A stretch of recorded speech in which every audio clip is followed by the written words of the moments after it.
नमस्कार शेतकरी बंधूंनो, आज आपण ॲग्रोजयच्या माध्यमातून आज आपण लॉकडाऊन मध्ये शेतीमध्ये होणारे प्रॉब्लेम, लॉकडाऊन नंतर शेतीमधील उद्भवणारे समस्या आणि आजची शेतीमधील परिस्थिती या विषयावर पूर्ण माहिती घेणार आहोत.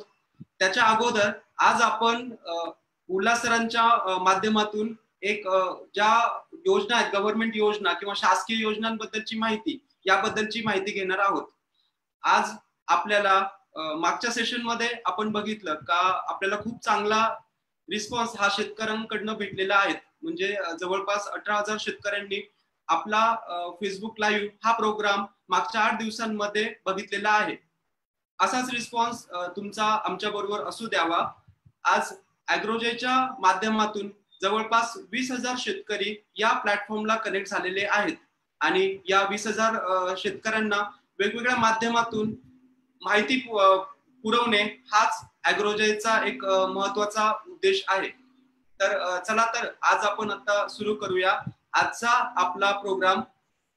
मी आपले जे आजचे गेस्ट आहेत त्यांना सर्वांचं मी वेलकम करतो आपल्या प्रोग्राम मध्ये. आणि पुढची जी कार्यक्रमाची धुरा आहे आपले भूषण निकम सर यांच्याकडे पुढे सोपवतो.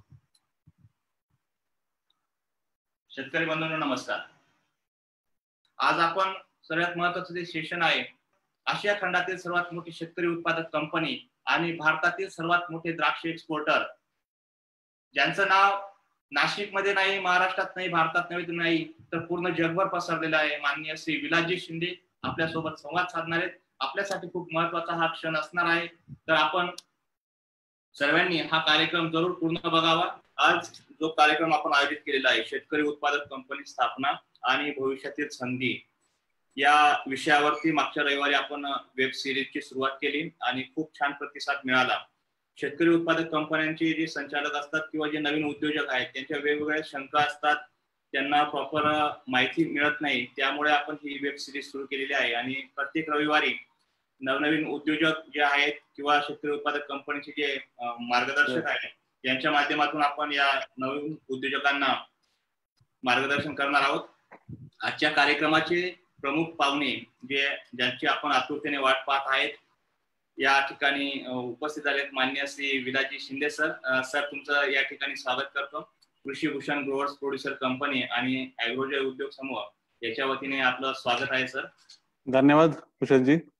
माननीय विलास शिंदे सर यांचा परिचय सर्वांना आहेच, परंतु तरी थोडक्यात माहिती देतोय कारण त्यांचा परिचय सांगणं शब्दात नाही मावणार, कारण हा एक अतिशय मोठा प्रचंड मोठा प्रवास आहे. त्याचा परिचय थोडक्यात करून देतोय. माननीय शिंदे साहेब हे आडगाव तालुका जिल्हा नाशिक येथील शेतकरी कुटुंबातील आहेत. एमटेक ॲग्रिकल्चर इंजिनिअरिंग कृषी पदवी घेतली आणि त्यानंतर कुठल्याही नोकरीच्या मागे न धावता ज्या शेतकऱ्यांच्या प्रश्न आहेत, जे शेतकऱ्यांना अडचणी आहेत, याच्यासाठी काहीतरी सोल्युशन व्हावं यासाठी त्यांनी काम सुरू केलं. शेतीतलं पोटेन्शियल शोधलं आणि सुरुवात केली 2004 मध्ये. अनेक संकट सुरुवातीच्या काळामध्ये त्यांना आले, तरीही न डगमगता 2011 मध्ये शेतकरी उत्पादक कंपनी स्थापन केली. आणि ती शेतकरी उत्पादक कंपनी जी नाशिकमध्ये नव्हे, महाराष्ट्रात नव्हे तर पूर्ण भारत आणि जगभर प्रसिद्ध झालेली आहे. त्यामध्ये तेवढा मोठा प्रचंड मेहनत देखील आहे. आशिया खंडातील सर्वात मोठी शेतकरी उत्पादक कंपनी आणि भारतातील सर्वात मोठे द्राक्ष एक्सपोर्टर म्हणून आज सह्याद्रीची ओळख आहे. मान्य शिंदे साहेब यांचे कर्तृत्व नेतृत्व शब्दात वर्णन करण्यासारखे नाही. त्यांनी जे उभे केले आहे ते शेतकऱ्यांसाठी एक तीर्थक्षेत्रच आहे. शासनाला जे जमलेलं आहे ते करून दाखवलेलं आहे. त्यांच्या या व्यापक दृष्टिकोनातून एक अफलातून प्रकल्प निर्माण झालेला आहे आणि तरीही ते म्हणतायत की ही सुरुवात आहे, अजून खूप मोठा पल्ला गाठायचा आहे. शेतकऱ्यांच्या सर्व प्रश्नांचं उत्तर मिळावं यासाठी 65 एकरावरती भव्य मोठा प्रकल्प उभारला आहे. यामध्ये शेकडो कोटींची गुंतवणूक देखील आहे. मान्य श्री विलास शिंदे सर यांच्या कर्तृत्वाची आणि कार्याची कोणी दखल घ्यावी असेही त्यांना अजिबात वाटत नाही, कारण ते प्रसार माध्यमातून देखील लांबच राहतात. इतका मोठा प्रचंड पसारा उभा केल्यानंतर देखील ते आज ही जमिनीवर आहेत. सर्वांसाठी ते वेळ देतात. त्यांचा हा मोठेपणा आहे. दररोज साधारणतः 15 ते 18 तास प्रचंड कामाचा व्याप सांभाळून ते सर्व काम करत आहेत. आजवर त्यांना त्यांच्या कार्याबद्दल वसंतराव नाईक पुरस्कार, लंडन मार्फत उद्योजकता पुरस्कार, नाशिक भूषण पुरस्कार आणि आमच्या संस्थेला एक मान मिळाला ॲग्रोकेअर आयडॉल पुरस्कार देण्याचा.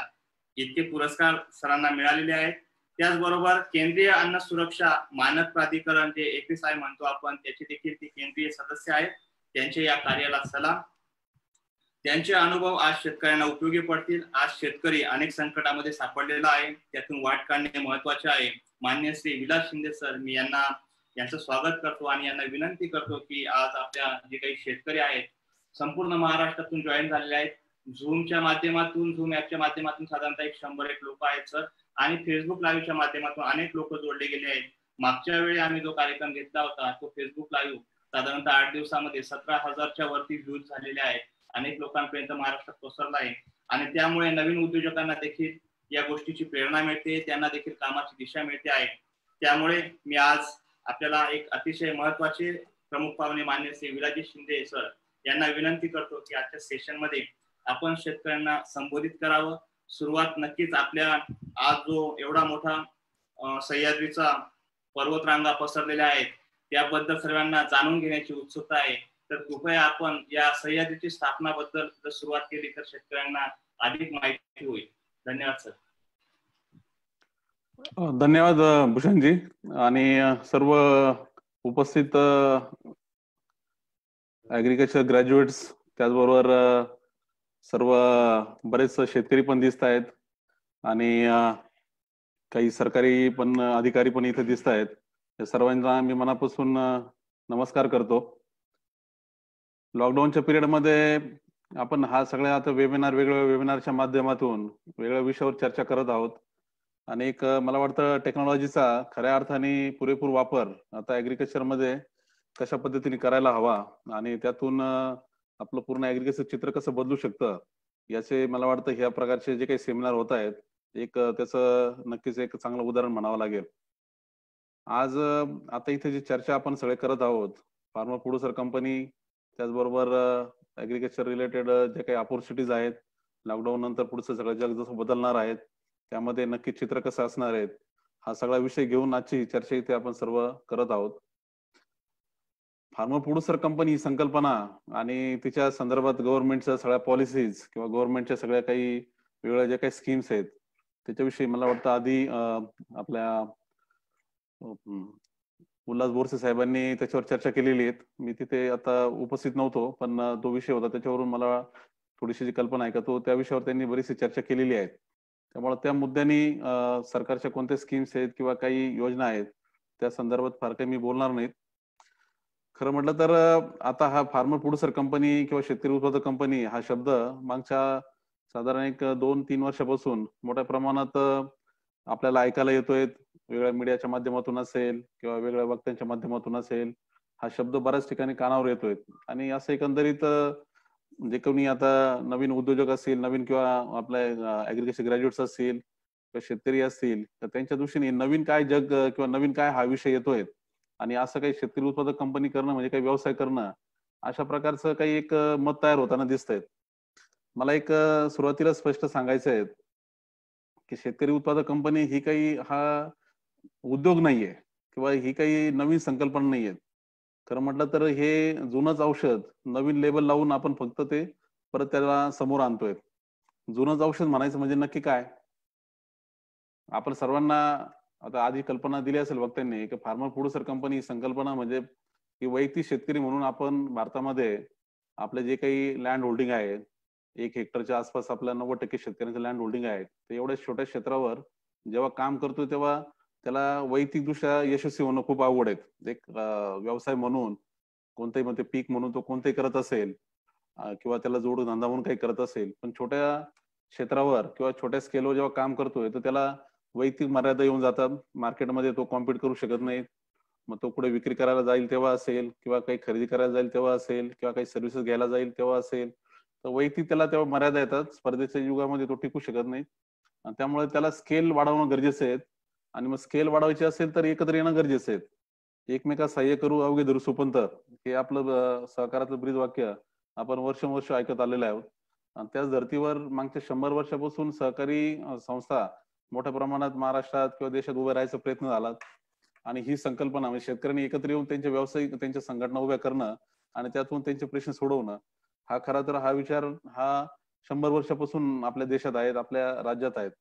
त्यामुळं सहकारी संस्था आणि आता नवीन जो काही शब्द वापरतो आपण, शेतकरी उत्पादक कंपनी, फार्मा प्रोड्युसर कंपनी, मूलतः हा काही फरक नाही. दोन्हीमध्ये म्हटलं तर उद्देश सारखाच आहे. फक्त सहकारी चळवळीमध्ये जे काही दोष तयार झालेले, सहकारी चळवळीला ज्या मर्यादा आल्यात, तिथे ते अडचणीत आलं आणि अडचणी येण्याची जे काही कारण होते, जसं पहिलं तर सरकारचा अवाजवी हस्तक्षेप असेल सहकारी संस्थांमधला, त्याचबरोबर दुसरीकडे करप्शनचा सारखा विषय असेल, अकार्यक्षमता असेल, त्याचबरोबर एक व्यावसायिकता जी पाहिजे त्या संस्थेमध्ये ती नसल्यामुळे असेल, बऱ्याचशा संस्था अडचणीत आल्यात. तिथेच ही सगळी संकल्पना शेतकरी उत्पादक कंपनी म्हणा किंवा फार्म प्रोड्युसर कंपनी हिचा रोल येतो. जो काही हा सगळी संकल्पना आली खरं तर सहकारी चळवळीचं जे काही मध्यंतरीच्या काळामध्ये साधारण 99 ते 2000च्या काळामध्ये त्याचे जे काही रिव्ह्यू घेतले गेले, त्यासाठी एक सेंट्रल लेवलला एक कोऑपरेटिव्ह सोसायटीज रिव्ह्यू कमिटी म्हणून एक रिफॉर्म कमिटी, रिव्ह्यू कमिटी म्हणता येईल असं दोन्ही प्रकारचे त्याचे उद्देश होते. अशी कमिटी डॉक्टर वाय.के. आलाग यांच्या अध्यक्षतेखाली स्थापन झाली आणि त्यांचे जे रिकमेंडेशन होते की ह्या पुढच्या काळातल्या शेतकऱ्यांची संस्था कशा असायला हव्यात, न्यू जनरेशन कोऑपरेटिव्ह आपल्याला म्हणता येईल, तर त्यातून या संकल्पनेतून फार्मा प्रोड्युसर संकल्पना पुढे आली की शेतकऱ्यांनी एकत्रच येणं, एकत्र येताना जो सर्वांनी एकत्र येऊन त्यांचे जे प्रश्न ते सोडवण्यासाठी एक प्लॅटफॉर्म तयार करणं आणि तो प्लॅटफॉर्म तो फक्त तो व्यावसायिकतेने चालेल आणि तो त्याचबरोबर तो स्पर्धेच्या युगात टिकेल अशा पद्धतीने त्याचं स्ट्रक्चर कसं असेल, म्हणून कोऑपरेटिव्ह ऍक्ट आणि कंपनी ऍक्ट ह्या दोन्हीच्या त्याचं योग्य ब्लेंडिंग करून दोन्ही मधले जे काही चांगले त्यातले गोष्टी आहेत ते घेऊन फार्मा प्रोड्युसर कंपनी संकल्पना पुढे आली आणि त्यातून आता आपण त्या विषयाकडे बोलतोय. तर हे सगळं त्याचं जे काही पार्श्वभूमी आपल्याला कल्पना आहेत, तर हा मुद्दा समजून घेऊन आज आपल्याला थोडीशी चर्चा ऍग्रीकल्चरच्या सगळ्या पुढच्या काळाविषयी किंवा पुढच्या चॅलेंजविषयी करायला हवेत.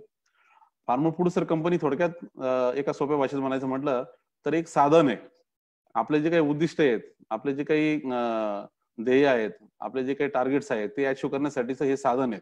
त्यामुळे साधनाविषयी चर्चा जास्त नाही व्हायला हवी, तर साध्याविषयी व्हायला हवी. आपल्या संधी कुठे आहेत आणि आपल्याला नक्की कोणत्या प्रकारच्या बिझनेसेस ऍग्रीकल्चर मधून पुढच्या काळामध्ये उभे करणं अपेक्षित आहेत, कुठे खऱ्या अर्थाने शेतकरी म्हणून आपल्याला संधी आहेत, त्या संधीवर चर्चा होणं, त्या संधीचं मग रूपांतर आपण प्रत्यक्षात व्यवहारात करण्यासाठी म्हणून फार्मा प्रोड्युसर कंपनी हा फक्त फार्मा प्रोड्युसर कंपनीचा एक आपण त्याचा भाग समजला पाहिजे. तो त्याच्याविषयी त्यामुळे आपण आता आधी काही चर्चा झाली आणि नंतरही कधी आपण चर्चा करू शकतो. त्यामुळे त्या मुद्द्याला मी आता फार काही हात लावत नाही. खऱ्या अर्थाने संधी कुठे आहेत आणि आता खऱ्या अर्थाने आपल्याला ऍग्रीकल्चर मध्ये करिअर म्हणून नवीन येणाऱ्या सर्व जनरेशन साठी असेल किंवा सध्या क्षेत्र या ऍग्रीकल्चर मध्ये असलेले जे कोणी त्या क्षेत्राचे सर्वच घटक असतील त्यांना नक्की कोणत्या दिशेने जायला हवं त्याच्याविषयी थोडक्यात आपण ह्या आता पुढच्या अर्धा एक तासामध्ये आपण त्याच्यावर बोलूया. आजच एक ऍग्रोवन मध्ये एक आर्टिकल मी लिहिलेलं आहे महाराष्ट्रातील शेतीचं स्वॉट अनालिसिस म्हणून. आपल्या सगळ्या महाराष्ट्रातील शेतीची सध्याची सिच्युएशन जी आहे तर त्याची एकंदरीत काय परिस्थिती आहे आणि पुढच्या काळात काय संधी आहेत, म्हणजे आपल्या स्ट्रेंथ काय आहेत, आपल्या विकनेसेस काय आहेत आणि आपल्याला ऑपॉर्च्युनिटीज कुठे आहेत आणि त्याचबरोबर थ्रेट्स कुठे आहेत. तर या सर्वावर एक थोडक्यात एक आजचं एक आर्टिकल आलेलं आहे. त्यामध्ये एक महत्वाचा शब्द आलेला आहे व्हॅल्यू चेन्स, मूल्य साखळ्या म्हणून. प्रत्येक पिकाच्या व्हॅल्यू चेन्स कशा महाराष्ट्रात उभ्या राहतील. आज आपल्याकडे जर पाहिलं आपल्या सगळ्या शेतीचा एक सगळ्यात महत्वाचा गुंता काय आहे तर आपण उत्पादन करत असतो. आपल्या जवळ सगळ्या शेतकरी कोणी असेल तो फक्त उत्पादनाच्या त्याच्या सगळ्या त्या दृष्टीने त्या अँगलने तो बोलत असतो किंवा सरकारची सगळी यंत्रणा असेल, कृषी विभाग असेल किंवा त्या निगडीत काही घटक असतील तर उत्पादनाच्या अँगलने सर्व आपण बोलत असतो. म्हणजे त्याची उत्पादन कशी वाढवता येईल किंवा मग त्याचं तिथं गुणवत्ता कशी वाढवता येईल किंवा तिथले काही जे काही इनपुट्स आहे साईडचे प्रश्न असतील त्या किंवा भांडवलाचा प्रश्न असेल, त्याचबरोबर तुमचं काही मग इन्शुरन्स विषय असतील, या दृष्टीने सगळी चर्चा होत असते. पण त्यात पुढेही म्हणजे उत्पादन झाल्यानंतर पुढचे जे टप्पे आहेत मग तो पोस्ट सर्व्हिस मॅनेजमेंटचा मुद्दा असेल किंवा मग शेवटचा जो महत्व सगळ्यात महत्व म्हणजे मार्केटिंग आणि तो बी मार्केटिंग शेवटच्या ग्राहकापर्यंत, ह्या मुद्द्यावर फार काही चर्चा होत नाही. आपल्याला असं वाटतं का नाही तो विषय आमचा नाहीच आहे, तो विषय कोणाचा आहे, तो दुसरा कोणी त्यातले घटक असतील, तो कोणी व्यापारी असेल किंवा मग कोणी तो प्रोसेसर असेल किंवा जो कोणी त्यातला भाग असेल त्यांचा तो विषय आहे. आपलं काम काय तर फक्त उत्पादन करणं. हा जो पारंपरिक सगळा आपली सगळ्या शेतकऱ्यांची जी काही मानसिकता आहे मला वाटतं त्यालाच खऱ्या अर्थाने आपण हात घालण्याची गरज आहे. काही उत्पादन आपण करत असो तर ते कोणासाठी तरी विक्रीसाठी करतोय. आता फक्त म्हणजे पूर्वीचा विचार केला की आता उत्पादन करताना आपल्या घरचं जी गरज आहे, का आमचं कुटुंबासाठी लागणार काही धान्य आहेत, काही डाळी आहेत, काही मग ऑइल सीड आहेत आणि किंवा काही भाजीपाला आहे, तो घरात लागतोय म्हणून तो तयार पिकवायचा आणि काही सरप्लस असा तो विकायचा. हा एक पारंपरिक आपला विचार होता. त्यानुसारच शेती पूर्वी चालायची. पण आजचे दिवस वेगळे गेलेत. आजचे दिवस पूर्णपणे जर तुम्ही पाहिलेत, तर तुम्ही काही पिकवत असाल, तो पूर्णपणे एक इंडस्ट्री म्हणून, एक व्यवसाय म्हणूनच आपल्याला करण्याची गरज आहे. मग ते कोणतेही मग पारंपरिक पिकं असेल किंवा नवीन काही आपण एखादं नवीन कोणताही एखादं उत्पादन घेत असेल किंवा जोडधंदा म्हणून करत असेल, पण हे पूर्णपणे आता एक व्यावसायिकतेने करण्याची गरज आहे. कारण आता जर आपण पाहिलं, जी काही शेती आहे 2 एकरच्या सरासरी ऍव्हरेज असलेली शेती, ते शेतीमधूनच सगळा पूर्ण प्रपंच चालवायचा. आणि तो प्रपंच असा की त्याच्यात आता बाकीच्या गरजा म्हणजे अन्न, वस्त्र, निवारा या तर बेसिक गरजा आल्यात. पण तुमच्या सगळ्या शिक्षणाच्या गरजा असतील किंवा मग इतर आरोग्याच्या गरजा असतील किंवा त्याला जोडून इतर सगळ्या बेसिक काही नीड्स असतील, या फुलफिल करणं इतकं उत्पन्न मला मिळालं पाहिजे माझ्या शेतीतून, हा विचार म्हणजे एक पूर्णपणे जसा एक व्यावसायिक कोणीही करतो. एखादा शहरामध्ये एखादं छोटं वर्कशॉप कोणी चालवत असेल किंवा एखादी इंडस्ट्री चालवत असेल किंवा एखादी सर्व्हिस सेक्टर मधला कोणी व्यावसायिक असेल, तो जसा विचार करतो त्याचा पूर्ण एक स्वतःच पूर्ण अनालिसिस करतो. त्याची गरज, उत्पन्नाची गरज आणि त्याच्या बदल्यात त्याला मिळणारं उत्पन्न आणि त्यासाठी करणारा तो खर्च, मग त्याचं ब्रेक इव्हन किंवा त्याचं पूर्ण एक आपण एक बिझनेस त्याचं एक फायनान्शियल्स आपण मांडतो. तर तसं आपल्याला प्रत्येक शेतकऱ्याला आता करण्याची गरज आहे. आणि त्यामुळे त्याला हा विचार करण्याची गरज आहे की आता जेव्हा तुम्ही पूर्ण शेवटच्या उत्पन्नाचा विचार करतायत, तर मग प्रोडक्शन त्यातला एक भाग झाला. त्याच्या पुढचे जे टप्पे आहेत, ते पोस्ट सर्व्हिस असेल, मार्केटिंग असेल, हे पण त्याला आता विचार करण्याचा, त्याचा पूर्ण त्याच्यामध्ये इंटरेस्ट घेण्याचा, त्याचा भाग होण्याची गरज आहे. नुसतं पिकून काही उपयोगाचं नाही. उलट भारतात तर परिस्थिती अशी झाली की बऱ्याच गोष्टींमध्ये आता सरप्लस प्रोडक्शन व्हायला लागलं. आपण बघतोय 60चा काळ गेला, जेव्हा म्हणजे बेसिक जी काही अन्नधान्याची गरज तेवढं सुद्धा आपला देश पिकू शकत नव्हता. म्हणून आपण अमेरिकेतून मागवणं, इम्पोर्ट करण्याच्या गोष्टी करत होतो. आणि आजचा काळ असा आलाय की आता प्रत्येक गोष्टी सरप्लस तयार झालाय. म्हणजे सरप्लस प्रोडक्शन हाच आपला प्रॉब्लेम तयार व्हायला लागलाय. मग तुम्ही ते गहू असेल, तांदूळ असेल किंवा मग दूध असेल किंवा फळ भाजीपाला असेल, प्रत्येक गोष्टीत ऑइल सीड सोडलं, तेल खाण्याचं तेल सोडलं, तर इतर प्रत्येक गोष्टीमध्ये भारतामध्ये सरप्लस प्रोडक्शन होत आहे. आणि ते सरप्लस प्रोडक्शनचं त्याचं डिस्पोजल हाच एक मोठा प्रश्न तयार व्हायला लागलाय. त्यामुळे नुसतं उत्पादन तयार करून उपयोगाचं नाही, तर त्याचं आता शेवटपर्यंत त्याची विक्री व्यवस्था तयार होणं, त्या विक्री व्यवस्थेतून त्याचं पूर्णपणे मग त्याचा जो काही खऱ्या अर्थाने तो प्रत्येक पातळी होणार नफा आहे, तो त्याचा तुम्ही भाग होणं आणि मग त्यातून खऱ्या अर्थाने आपली शेतीला एक शाश्वत इंडस्ट्री म्हणून उभं करणं, ही दिशा पकडावं लागणार आहे. त्याला आपण जर थोडक्यात एक सोप्या भाषेत म्हटलं तर मूल्य साखळी प्रत्येक पिकाची उभी करणं. म्हणजे उत्पादनापासून तर ग्राहकाच्या शेवटच्या जो खाणारा ग्राहक आहे त्याच्या प्लेट पर्यंत जे काही घडतंय, म्हणजे शेतामध्ये उत्पादन होतंय, त्याच्या पुढे पोस्ट सर्व्हिस मॅनेजमेंट असेल आणि त्याच्या पुढे शेवटचं मार्केटिंगचा, डिस्ट्रीब्युशनचा सगळा भाग असेल, या सगळ्याला आपण एक आता पूर्ण एक व्हॅल्यू चेनच्या स्वरूपात आता इथून पुढे बघण्याची गरज आहे. आणि तसा विचार करून मग पुढचा विषय येतो का प्रत्येक पीक म्हणजे कोणत्या कोणत्या अशा कमोडिटी आहेत, अशा कोणत्या कोणत्या गोष्टी आहेत, कोणत्या कोणत्या वस्तू आहेत ज्याच्यामध्ये आता आपल्याला ऍग्रिकल्चर मध्ये इथून पुढच्या काळात संधी असणार आहेत. आपला पारंपरिक आपण जर आपल्या शेतीचा जर विचार केला, महाराष्ट्रामध्ये आज आता 2 ऊस असेल आणि कापूस हे 2 कॅश क्रॉप म्हणून समजले जातात पारंपरिक पद्धतीने विचार केला तर.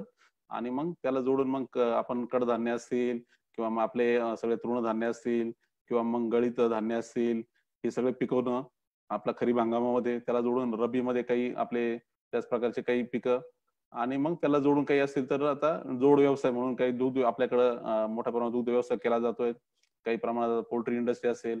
तर हे सगळे पारंपरिक सगळे आपल्या महाराष्ट्रामध्ये आतापर्यंत उभं राहिलेलं सगळं आपलं शेतीचं आतापर्यंतचं सगळं पॅटर्न आहेत. काही प्रमाणामध्ये मागच्या 20 वर्ष जर पाहिलं, फळं भाजीपाल्याचे शेतकरी आता मोठ्या प्रमाणात वाढायला लागलेत. मग फळांमध्ये जर पाहिलं तर द्राक्ष असेल किंवा डाळिंब असेल, हे मुख्य पिकं आता महाराष्ट्रात बऱ्याच काही जिल्ह्यामध्ये घेतले जात आहेत. त्याचबरोबर इतरही फळं मग असेल, मग केळी असेल किंवा आंबा असेल, सीताफळ असेल, ही सगळी पिकं, पपया असेल, असे काही फळं असतील आणि भाजीपाल्यामध्ये कांदा असेल किंवा टोमॅटो असेल आणि त्याला जोडून इतर सगळे रोजच्या गरजेचे भाजीपाला, याचे आता बरेच शेतकरी रेग्युलर त्याचं पूर्ण म्हणजे वर्षानुवर्ष तेच पीक करणं अशा अर्थाने तिकडे जायला लागलेत. घडतंय बरंच म्हणजे आता प्रत्येक जण काय करतोय सध्या त्याच्या एक विचाराने त्याला जे काही समजतंय त्याच्या परीने त्याला जिथं संधी दिसत तिकडे जाण्याचा प्रयत्न करतोय. पण त्याला ऑर्गनाइज वेनी जे जायला पाहिजेत. आपण प्रत्येक शेतकऱ्याला जर एक शाश्वत शेती व्यवसाय म्हणून जर उभा करायचा असेल, तर त्याला आता एक इंडस्ट्री म्हणूनच बघावं लागणार आहे. आणि ती इंडस्ट्री उभी राहताना ती फक्तच काहीतरी लोकल पातळीची इंडस्ट्री नाही, तर जागतिक स्पर्धेत टिकेल अशी इंडस्ट्री म्हणून कशी उभी राहील, हा एक दृष्टिकोन आता इथून पुढे आपल्या सर्वांना घ्यावा लागणार आहे. आणि तसा दृष्टिकोन आता हा सर्व सरकारच्या पातळीवर पण यायला लागलेला आहे. तुम्ही जर आता पाहिलं, केंद्र सरकारचं असेल, राज्य सरकारचं असेल, प्रत्येकाचं मागच्या 4 ते 5 वर्षामध्ये बऱ्याचशा दृष्टीने आता सगळी भाषा बदलायला लागलेली आहेत. गव्हर्नमेंटचे धोरणं बदलायला लागलेले आहेत. बरेचसे काही डिसिजन्स आहेत. बरेचसे म्हणजे तुम्ही आता जे काही लॉकडाऊनच्या आता काळामध्ये आता काही जे काही डिसिजन घेतले गेले, रिफॉर्म्स घेतले गेलेत, त्याच्यामध्ये इसेन्शियल कमोडिटी ऍक्टच्या संदर्भातला विषय असेल, मार्केट कमिटीमधून त्यांना जे काही फ्री ट्रेडसाठी शेतकऱ्यांना अलाव करण्याचा विषय असेल, इन्फ्रास्ट्रक्चरमध्ये मोठ्या प्रमाणात गुंतवणूक करण्याचा विषय असेल, 1,00,000 कोटीच्या दरम्यान सरकारने घोषणा केलेली आहे. त्याचबरोबर मग राज्य सरकारच्या पातळीवर असेल, स्मार्ट सारखा एक प्रोजेक्ट महाराष्ट्रात येतोय, तर जो पूर्णपणे आता प्रत्येक क्रॉपच्या इंडस्ट्री महाराष्ट्रात उभे राहण्याच्या दृष्टीने वर्ल्ड बँकेच्या सहाय्याने राज्य सरकार प्रोजेक्ट घेऊन येत आहेत. त्याचबरोबर एक मॅग्नेट म्हणून प्रोजेक्ट एशियन डेव्हलपमेंट बँकेच्या मदतीने येतोय. तर हे सगळे बरंच काही घडतंय. याच्यामध्ये आता प्रत्येकाचं सरकारच्या पातळीवर जर तुम्ही पाहिलं तर स्पष्टता यायला लागलेली आहे. तर प्रत्येक पिकाला आता एक इंडस्ट्री सारखं उभं कसं येता येईल, त्या प्रत्येक पिकातली, प्रत्येक कमोडिटीमधली ज्या काही संधी आहेत त्या आपल्या देशातल्या बाजारात असतील किंवा जगाच्या बाजारात असतील, त्या कशा आता आता घेता येईल, त्यानुसार सगळ्या पॉलिसीज, ऍग्रिकल्चर एक्सपोर्ट पॉलिसी आता मागच्या वर्षी गव्हर्नमेंटची आली. त्याच्यामध्ये स्पष्टपणे म्हटलं गेलं की जे काही आपला ऍग्रिकल्चर एक्सपोर्ट आहे जवळजवळ $30 बिलियन, तो $60 बिलियन करणं हे 5 वर्षामध्ये, हे एक टार्गेट ठेवून त्याच्यामध्ये मग त्याला जोडून काय जे काही असतील, जे काही इनिशिएटिव्ह असतील, आपल्या प्रोडक्टचं भारतातल्या सगळ्या शेतीमालाचं ब्रँडिंग असेल, त्यासाठी लागणार बॅकएंडचं इन्फ्रास्ट्रक्चर असेल, त्याचबरोबर वेगवेगळ्या प्रकारचे R&D रिलेटेड इनिशिएटिव्ह असतील, काही फ्री ट्रेडसाठी लागणारे सपोर्ट असतील, असे बरेच काही डिसिजन घेतले जात आहेत. तर या सगळ्याचा एक अर्थ काय निघतोय की आपल्याला म्हणजे एकंदरीत आता सगळीकडे एक विचार तयार व्हायला लागलाय की आपल्या ऍग्रिकल्चरला खऱ्या अर्थाने आता इथून पुढे जे पोटेन्शियल आहे ते टॅप करण्याच्या दृष्टीने आपण सगळे घटक, म्हणजे तो उत्पादक म्हणून शेतकरी असेल किंवा सरकार म्हणून ती सगळा एक पूर्ण यंत्रणाचा भाग असेल किंवा त्याशी जोडलेले जेवढे घटक असतील, मग ते पॅकिंग मटेरियल इंडस्ट्री झाले असतील किंवा मग काही इन्फ्रास्ट्रक्चर प्रोव्हायडर असतील किंवा मग काही सर्व्हिसेस असतील, कोणी असेल, या सर्वांना आता एक इंडस्ट्रीचा भाग म्हणून सगळ्यांना एकमेकांना बघावं लागणार आहे. आणि त्यालाच आपण व्हॅल्यू चेन्स अशा स्वरूपात म्हणतोय. अशा व्हॅल्यू चेन जर तुम्ही पाहिल्यात महाराष्ट्रामध्ये, आपल्याला जवळजवळ वेगवेगळ्या प्रकारच्या कोणत्या ज्या काही कम्युनिटी आहेत त्या सगळ्यांचा जर विचार केला तर 700च्या वरती व्हॅल्यू चेन्स या महाराष्ट्रात उभ्या राहू शकतात. एकंदरीत जर आज आपण पाहिलं, राज्याचं जे ऍग्रिकल्चरचं इन्कम आहे 2.5 लाख कोटीच्या दरम्यान आपल्या शेतीतून राज्याला इन्कम मिळतं, ते 2.5 लाख कोटीचं 10 लाख कोटीपर्यंत म्हणजे 4 पट जाणं हे सहज शक्य आहे. सहज शक्य काय म्हणतोय मी, का तेवढं पोटेन्शियल आहे, तेवढं मार्केटमध्ये पोटेन्शियल आहे, तेवढं मार्केटला तेवढं ते कन्झ्युम करण्याची क्षमता आहे आणि जागतिक बाजारामध्ये आपल्याला त्या प्रकारची तेवढी विक्री करण्यासाठी त्या प्रकारचे काही आपल्याकडचे काही स्ट्रेंथ आहेत. मग स्ट्रेंथ म्हणजे काय नक्की, तर पहिले तर मुद्दा आता आपली सगळ्यात महत्वाची स्ट्रेंथ काय आहे, भारत म्हणून, महाराष्ट्र म्हणून, तर आपल्याकडे मोठ्या प्रमाणात मनुष्यबळ उपलब्ध आहेत आणि त्यातही आता तरुण वर्ग आपल्याकडे, म्हणजे आपण सगळ्या जगात आता सांगतोय की भारत हा तरुणाचा देश म्हणून पुढचे 10 वर्ष 29 आसपास सरासरी वय असणार आहे. म्हणजे आपल्याकडे एक चांगल्या क्वालिटीचं मनुष्यबळ हा सगळ्यात महत्वाचा आपली स्ट्रेंथ आहे.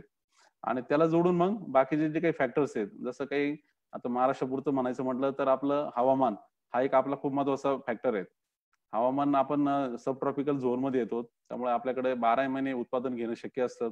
जसं आपण तुम्ही जर पाहिलं, द्राक्ष पीक आहे 9 महिन्याच्या वरती फक्त पूर्ण जगामध्ये हे फक्त महाराष्ट्रात आणि आजूबाजूच्या परिसरात होऊ शकतं. डाळिंबे 12 महिने फक्त महाराष्ट्रात किंवा आजूबाजूच्या परिसरात होऊ शकतं. कांदा असेल 3 सीझन फक्त महाराष्ट्रात होऊ शकतात. तर ह्या सगळ्या गोष्टी काय, तो क्लायमेट म्हणजे ही आपली स्ट्रेंथ आहे, इथलं वातावरण ही आपल्यासाठी एक मोठी ताकद आहे. काही मर्यादा नक्कीच आहेत. मर्यादामध्ये जर तुम्ही म्हणाल कमकुवत बाजूमध्ये, तर पाणी ही आपली एक थोडीशी कमकुवत बाजू आहे. महाराष्ट्रापुरता विचार केला तर 18% शेतीला आपल्याला शाश्वत पाणी आहे, 82% शेतीला आजही आपल्याला पाण्याच्या बाबतीत अडचणी आहेत. आपल्या जमिनी थोड्याशा हलक्या स्वरूपाच्या आहेत, त्यामुळे उत्पादकाच्या बाबतीत जर विचार केलात, आपण काही बाबतीत मागे पडतो. जसं कॉटनची उत्पादकता इतर राज्याच्या तुलना केली, गुजरातच्या तुलनेत, पंजाबच्या तुलनेत आपण मागे आहोत किंवा जगाच्या तुलनेत तर अजूनच मागे आहोत. सोयाबीन सारख्या पिकामध्ये सुद्धा आपण जगाच्या तुलनेत मागे आहोत. हे कमकुवत बाजू आपली जी आहे तर ती थोडीशी आपल्या थोड्याशा पाण्याची किंवा आपल्या जमिनीची जे काही प्रकारची गुणवत्ता आहे त्या प्रकारची आहेत. पण ती जर तुम्ही उलटा पाहिलं, म्हणजे आज आता बरेच लोक म्हणताना सांगतात, शेतीच्या बाबतीत जेव्हा आपण चर्चा करतो, आम्हाला करायचंय पण आमच्याकडे पाणीच नाहीये, आमची जमीन हलकी आहे, अशा गप्पा करतात. मी त्यांना कायम सांगतो का तुम्ही नकारात्मकतेने बघितल्यामुळे तुम्हाला तसं वाटतंय. थोडं पॉझिटिव्हली पाहिलं तर तुम्हाला ती तुमची जे काय आहे ना, पाणी कमी आहे किंवा तुमची जमीन हलक्या स्वरूपाची आहे, तुम्हाला स्ट्रेंथ दिसेल. ती कशा अर्थाने, आज जर तुम्ही पाहिलं, आज आता हलक्या जमिनीमध्ये आपण जर तसं सोयाबीनचं पीक घ्यायला गेलं तर त्याला उत्पादन मिळणार नाही, त्याला कॉटन घ्यायला गेलं तर मिळणार नाही, तुम्ही ऊस घ्यायला गेलं तर तुम्हाला उत्पादन मिळणार नाही, त्यात पाण्याची अडचण असून अजून तुमची अडचण होईल. पण तिथंच जर तुम्ही हॉर्टिकल्चर क्रॉपचा विचार केला, फळाचा विचार केला, तर तुम्हाला दिसेल का ही हलकी जागा किंवा कमी पाणी ही तुमची स्ट्रेंथ तयार होते, किंवा वातावरण तुमच्यासाठी जे काही आहे तिथलं कोरडं वातावरण ही तुमच्यासाठी स्ट्रेंथ तयार होते. मराठवाड्यामध्ये ऊसाचा आग्रह धरण्याऐवजी, कारण मराठवाड्यात जर पाणीच कमी आहे किंवा तिथलं वातावरण जास्त कोरडं आहे त्यामुळे तिथं रिकव्हरी कमी मिळते, अशा ठिकाणी तुम्ही म्हणजे कोल्हापूरला लोक ऊस करतात म्हणून मराठवाड्यात ऊस करायचा असं म्हणण्याऐवजी, तर तिथं जर तुम्ही एखादा हॉर्टिकल्चर क्रॉपचा विचार केला, मोसंबीचा विचार केला किंवा द्राक्षाचा विचार केला किंवा मग सेरिकल्चरचा विचार केला, तर तुम्हाला दिसेल का ती जे पाणी ऊसाला वापरणार आहे त्याच्यापेक्षा कितीतरी कमी पाण्यामध्ये तुम्ही जास्त उत्पादकता आणि जास्त उत्पन्न तुम्ही काढू शकतात. ते कोरडं वातावरण उलट त्यासाठी तुमच्यासाठी तुम्हाला संयुक्तिक होऊ शकतं. तर हा मुद्दा जो आहे की म्हणजे आपल्याला दोन्हीचा, जी कमकुवत बाजू आणि जी ताकदवान बाजू आहे, दोन्हीचा आपल्याला विचार बॅलन्स विचार करावा लागणार आहे. मग मुद्दा येतो तुमच्या तुम्हाला हे कुठे आहेत, अपॉर्च्युनिटी कुठे आहेत.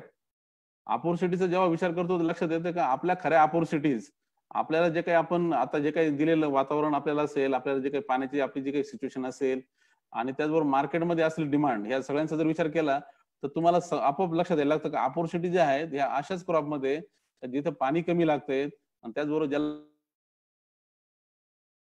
मार्केटमध्ये डिमांड आहे तेवढ्या प्रमाणात आहेत, वाढत चाललेली डिमांड आहेत, अशी पिकं, आणि ती डिमांड पण आपल्या देशातल्या बाजारात नाही, जगाच्या बाजारात आहेत. आणि तिसरीकडे तुमचं मनुष्यबळ जे तुम्हाला इकडे सहज उपलब्ध आहेत त्याचा वापर जास्त चांगल्या पद्धतीने करता येईल. असे जे जे काही क्रॉप्स आहेत, अशा ज्या कमोडिटी आहेत, तिथंच तुम्हाला खऱ्या अर्थाने अपॉर्च्युनिटी आता इथून पुढे असणार आहेत. आणि त्या अर्थाने आपल्याला आपण जर पाहिलं तर वेगवेगळ्या प्रकारचे जे काही क्रॉप्स आज आहेत आणि किंवा पुढचं पोटेन्शियल क्रॉप्स आहेत, तर मी आपल्याला स्पष्टपणे सांगू इच्छिल की अपॉर्च्युनिटी तुम्ही तीनच सेक्टरमध्ये आता इथून पुढे तुम्हाला महाराष्ट्रापुरतं तरी ते दिसणार आहेत. त्यात सगळ्यात महत्वाचं क्षेत्र असणार आहे ते हॉर्टिकल्चर. हॉर्टिकल्चर क्रॉप्स ज्याच्यामध्ये सगळ्या प्रकारचे फळं येतात, भाजीपाला येतात, फुलवर्गीय पिके येतात आणि त्याचबरोबर स्पायसेस येतात. हे एवढे जे काही क्रॉप्स आहेत ज्याच्यामध्ये तुम्ही जर बघाल तर मग फळांमध्ये महत्वाचे फळं आपल्या महाराष्ट्रात ऑलरेडी आपण जे घेतो ते असेल तुमचं केळी असेल, आंबा असेल, द्राक्ष असेल, त्याचबरोबर डाळिंब असेल किंवा मग इतर सगळे जे काही पपयापासून सीताफळ असेल, अंजीर असेल, चिंच असेल, तुम्ही कोणतेही पीक कोणतेही फळ असेल. आणि त्याचबरोबर मग भाजीपाल्यामधले त्याच्यात आपलं सगळ्यात महत्वाचं जे काही आपल्या महाराष्ट्रातलं पीक आहे ते कांदा आहेत, त्याचबरोबर नंतर टोमॅटो आहेत, वेलवर्गीय फळं आहेत, कॅप्सिकम आहेत. आणि फुलांमध्ये तर सगळ्याच प्रकारची फुलं महाराष्ट्रात जे होत आहेत, कार्नेशियन पासून असेल किंवा रोजेस असेल किंवा क्रिसॅन्थेमम असेल, आणि स्पायसेस मध्ये जिंजर असेल किंवा आपलं टर्मरिक असेल, चिली असेल. तर या क्रॉप पुरतं जर तुम्ही पाहिलं तर इथेच कमीत कमी पोटेन्शियल जे आहेत हे आज जेवढं काही आपण उत्पन्न काढतोय सगळं हॉर्टिकल्चर सगळ्या क्रॉप्स मिळून आज राज्याचं उत्पन्न हे 55,000 कोटीच्या दरम्यान आहेत. हे कमीत कमी 5 लाख कोटीपर्यंत जाणं म्हणजे 10 टाइम्स ग्रोथ. आणि ही बी फक्त पुढच्या 10 वर्षामध्ये ही 100% शक्य आहे. आपण ज्या मूल्य साखळीच्या स्वरूपात जर आणि इंडस्ट्रीच्या स्वरूपात आपण हे सगळ्याला उभं करायला सुरुवात केली आणि त्यात प्रत्येक शेतकऱ्याला त्याचा भाग करायला सुरुवात केली तर हे 100% एवढं पोटेन्शियल नक्की आहे. कारण तेवढं जर तुम्ही पूर्ण जगाचा जर त्याचा सगळा फळ भाजीपाल्याचा किंवा हॉर्टिकल्चर क्रॉपचा जर सेल पाहिला तर आणि त्याच्यामध्ये भारताचा वाटा पाहिला तर आपण 1% सुद्धा आज नाही आहोत. आणि ती 1%वरून तो फक्त 5%वर नेणं एवढंच फक्त टार्गेट ठेवलं तर मला वाटतं आपला हा जो काही आहे 55,000 कोटीवरून 5 लाख कोटीवर जाणं सहज शक्य आहे. हे मी पोटेन्शियलच्या अर्थाने सांगितलं, सगळं पूर्ण राज्याचं पोटेन्शियल म्हणून सांगितलं. तसंच आता हॉर्टिकल्चर बरोबर तुम्ही डेअरीचा विषय घेतला, तुम्ही पोल्ट्री इंडस्ट्रीचा विषय घेतला, त्याचबरोबर तुम्ही फिशरीचा विषय, सेरिकल्चरचा विषय, अॅग्रो फॉरेस्ट्री आहेत, त्याचबरोबर मेडिसिनल प्लांट्स आहेत.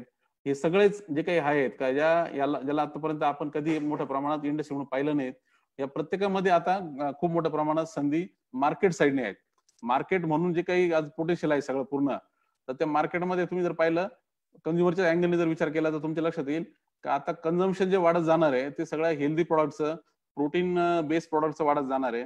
त्यामुळे फ्रूट आणि व्हेजिटेबलचं कन्झम्पशन वाढताना आपल्या रोजच्या डाएटमध्ये आपण बघतोय. त्याचबरोबर तुमचं सगळ्याच प्रकारचे प्रोटीन बेस्ड प्रॉडक्ट मध्ये मग सगळं पोल्ट्री असेल किंवा मग फिश असेल, मीट असेल, बाकीचं त्याचं प्रोडक्शन कन्झम्पशन वाढताना दिसतंय.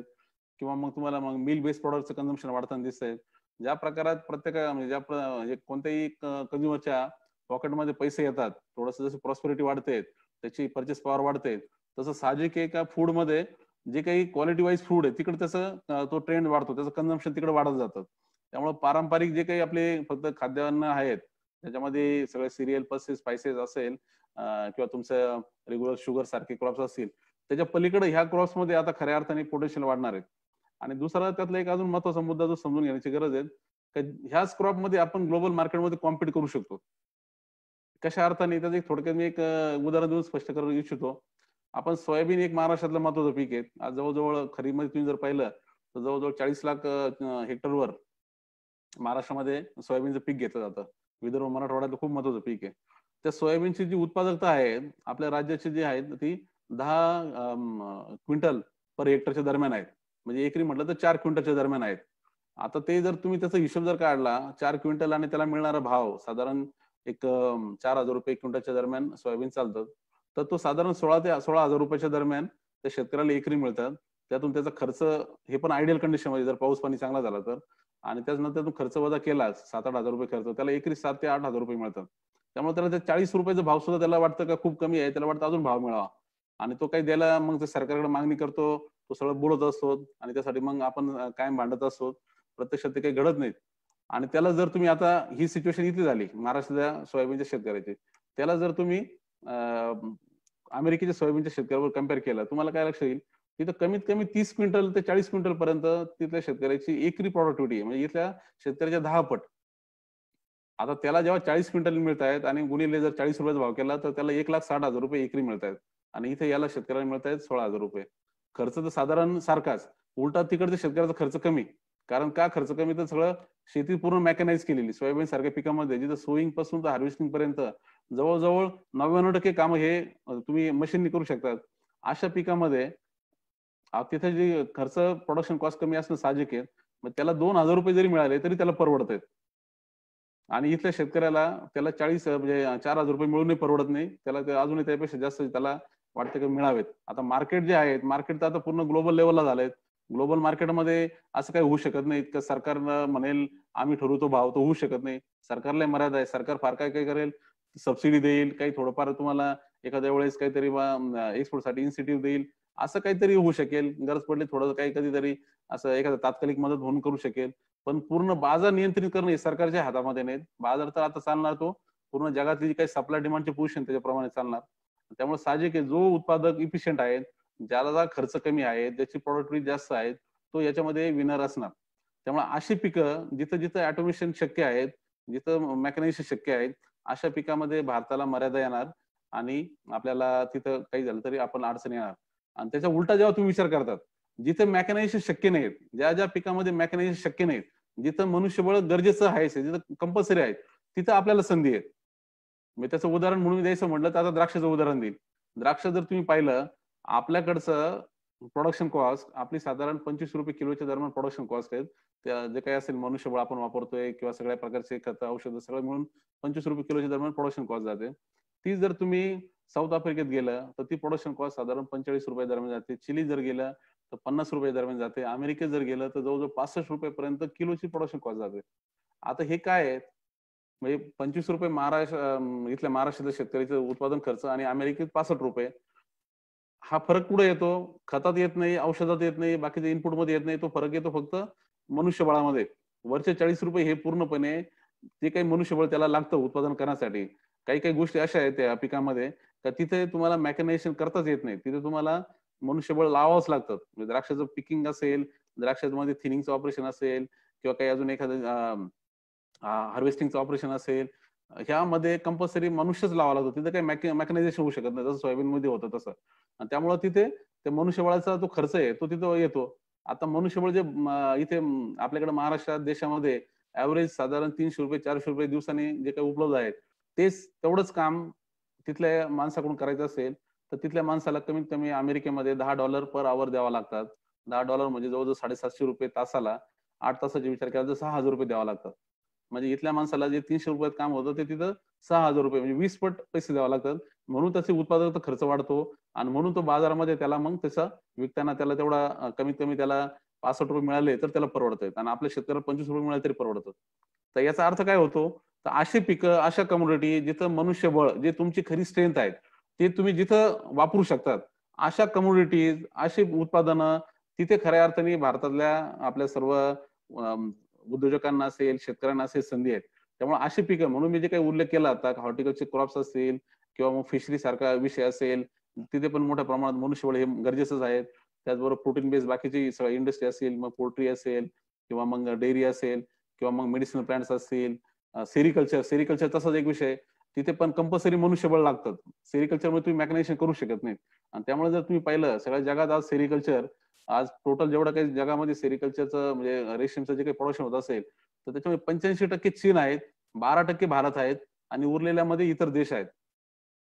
आता चीन आणि भारतच का? तर तिथं मनुष्यबळ सहज उपलब्ध आहेत आणि तिथं ते ज्या कॉस्टला उपलब्ध आहे त्यामुळे ते परवडत आहेत. तर असे जे काही कम्युनिटी आहेत, इथे आपण खऱ्या अर्थाने आता इथून पुढे लक्ष देण्याची गरज आहे.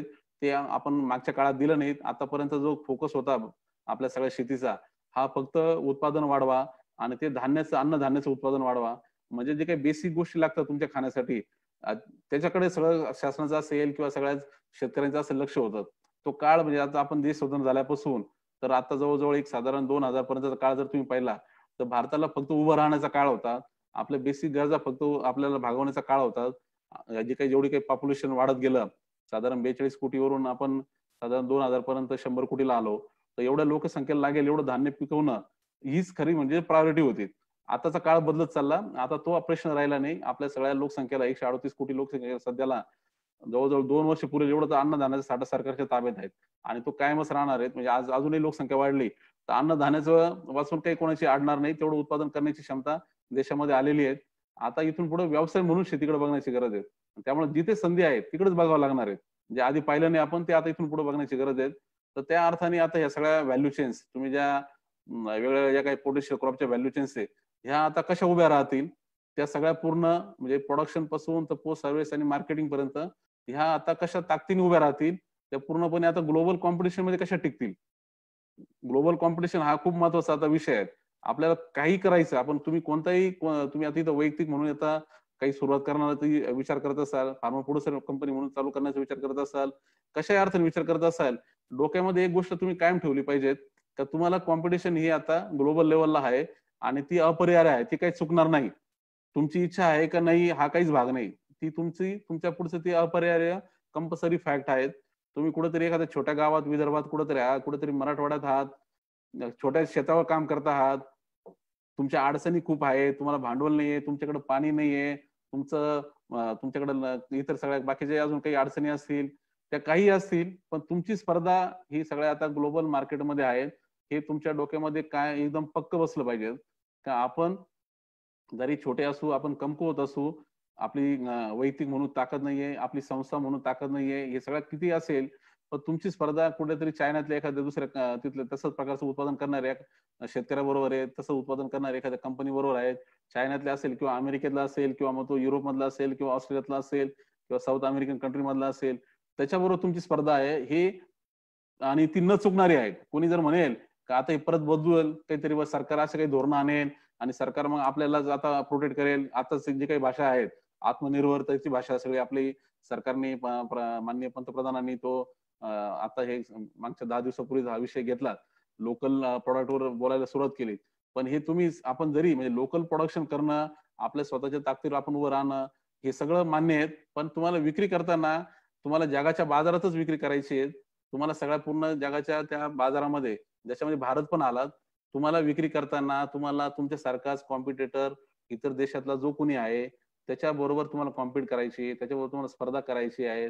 त्या स्पर्धेमध्ये तुम्हाला जिंकायचं असेल तर मग साहजिक आहे तुम्हाला तुमच्या मनामध्ये हाच विचार यायला पाहिजे, का जिंकायचं असेल तर मला माझ्या स्पर्धकापेक्षा, मला इतर देशातला असेल, इतर भागातला असेल, त्याच्यापेक्षा मला जास्त इफिशियंट व्हावं लागेल, तेव्हाच मी स्पर्धेमध्ये टिकू शकणार आहे. हा इफिशियन्सीचा परत मुद्दा हा एकदम डोक्यामध्ये पक्का बसायला हवा. कोणतीही तुम्ही काही ऍक्टिव्हिटी करणार असाल, कोणतंही उत्पादन, कोणत्याही प्रकारचं आपण इंडस्ट्री म्हणून आता ह्या जे काही पोटेन्शियल आहेत याच्यामध्ये आपण स्वतःला जर बघत असू का आपल्याला इथं मध्ये आता या सगळ्या पिकामध्ये करिअर करायचं आहे, तर डोक्यामध्ये हा विषय नाही की ग्लोबल कॉम्पिटिशन राहणारच आहे आणि त्याच्यामध्ये टिकायचं आहे, तर त्यासाठी इफिशियंट व्हावं लागेल. इफिशियंट म्हणजे काय, तर माझा उत्पादन खर्च माझ्या स्पर्धकापेक्षा कमी कसा होईल, माझी उत्पादकता माझ्या स्पर्धकापेक्षा वाढेल कशी, त्याचबरोबर माझी जी काय सगळी विक्रीची व्यवस्था आहे, मी सगळ्या कंझ्युमरच्या अँगलने जर पाहिलं, ती जास्तीत जास्त कशा प्रकारे सक्षम असेल, इफिशियंट असेल, ग्राहक कोणी असेल, तो मग माझ्या गावातला असेल, माझ्या आजूबाजूच्या सगळ्या जिल्ह्यातला, तालुक्यातला, राज्यातला असेल किंवा देशातला असेल किंवा जगातल्या कोणत्या देशातला असेल, पण तो ग्राहक जेव्हा एखादी वस्तू घेतो, ती वस्तू घेताना तो हा विचार बिलकुल करत नाही का हा म्हणजे जे काही उत्पादन आहे हे माझ्या जवळच्या भागातल्या कोणीतरी शेतकऱ्यांनी पिकवलेले आहेत का चायनावरून आलेले आहेत. त्याच्या आधी त्याचा विचार असतो पहिला का ती वस्तू ती स्वस्त आहे का, गुणवत्ते दृष्टीने योग्य आहे का, हे तो पहिला निकष त्याला तो लावतो आणि मग नंतर तो लावतो का हा लोकल आहे का इम्पोर्टेड आहे का, काय आहे. त्यामुळं आणि हा ग्राहकाचा जर तो विचार तुम्ही पाहिला हा प्रत्येकामध्ये आपण जेव्हा आपण उत्पादकाच्या ऐवजी शेतकरी म्हणून विचार करण्याच्या ऐवजी जर आपण ग्राहक म्हणून विचार केला तर आपण काय विचार करतो हा लॉजिक आपण प्रत्येक ठिकाणी लावायला हवा. आज तुम्ही जर पाहिलं बाजारामध्ये आपल्या वेगवेगळ्या प्रकारच्या वस्तू सगळ्या बाजारात उपलब्ध आहेत. आज भारतातल्या बाजाराचा विचार जर केला, भारतात त्यातलं किती उत्पादन होतं आणि किती जगाच्या बाजारातून येतं. आपल्या सर्वांना कल्पना आहे की खूप आता कंझ्युमर गुड्स मध्ये मोठ्या प्रमाणात चायनामधून माल येतो, सगळं येतो आणि त्यामुळे मग ते त्याच्या बऱ्याच आपल्या बाजारपेठा त्या चीनच्या बाजाराच्या मालांनी सगळ्या भरलेल्या आहेत. बाकीच्या मालाविषयी काही बोलत नाही, मी फक्त आपल्या ऍग्रिकल्चर कमोडिटी विषयीच बोलतो. तुम्ही जर पाहिलं आता बऱ्याच कमोडिटी आता आपल्याकडे म्हणजे आपण सगळ्याच ऍग्रिकल्चर मध्ये जवळजवळ सर्वच गोष्टी आपण पिकवतो, तरी पण काही गोष्टी आपण इम्पोर्ट करतो. मग इम्पोर्ट मध्ये जर तुम्ही पाहिलं तर पहिलं तर काय सगळ्यात मोठी कमोडिटी कोणती इम्पोर्टची ऍग्रिकल्चर मधले तर ऑइल आहे. खाण्यासाठी जे काही तेल लागतं ते आपण खूप मोठ्या प्रमाणात जवळजवळ 70 ते 80 कोटी 1000 कोटीचं ऑइल आपण इम्पोर्ट करतो. म्हणजे आपल्या देशाची जी गरज आहे जवळजवळ जी काही 2.5 कोटी टनची गरज आहे त्याच्यापैकी जवळजवळ आपण 60% ऑइल हे इम्पोर्ट करतो. आता हे ऑइल इम्पोर्ट करतो म्हणजे आपल्याकडे आता इथे महाराष्ट्रात कोणीतरी सोयाबीन पिकवतोय, इथे कोणीतरी करडई पिकवतोय, सूर्यफूल पिकवतोय, भुईमुग पिकवतो. म्हणजे ऑइल सीड क्रॉप करणारे इथले शेतकरी आपल्याकडे महाराष्ट्रात आहेत, देशात आहेत. असं असतानाही आपला देश ऑइल का इम्पोर्ट करतो ऑइल आणि त्याच्याविषयी आपण मोठ्या प्रमाणात म्हणतो की सरकारची पॉलिसी चुकीची आहे, सरकारने इथे आपल्या शेतकऱ्यांना सपोर्ट करायला पाहिजे. हे त्यात काही दुमतच नाही, सरकारची ते पॉलिसी असायला पाहिजे सपोर्टची.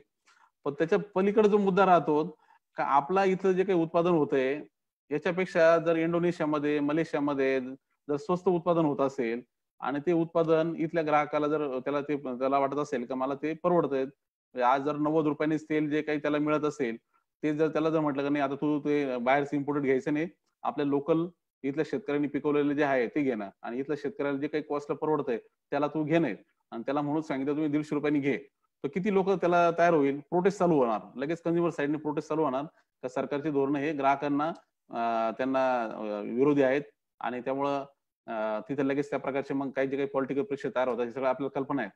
आपल्याला काही राजकीय गुंत्यात किंवा त्याच्या मागचे जे काही सगळ्या जे काही असतील कोणाचे काही विषय असतील त्यात जायचं नाहीत.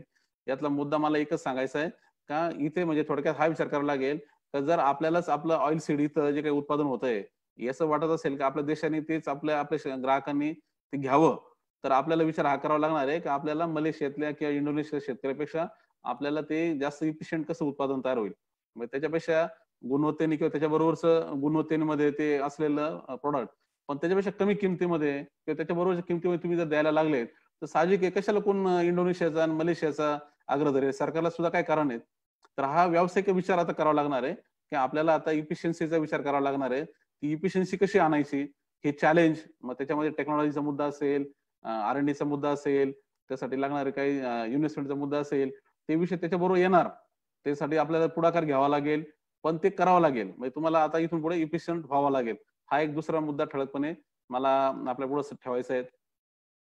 आणि त्याच्या पलीकडे मग जो येतो मुद्दा आता की आपल्याला प्रत्येक कम्युनिटी जेव्हा तुम्ही इंडस्ट्री म्हणून हे करताय, उभं करायचा प्रयत्न करताय, तर ती ग्राहकाच्या पातळीवर तो तुमचा जो काही उत्पादन आहे ते पूर्णपणे एक ब्रँडच्या स्वरूपात कसं जाईल.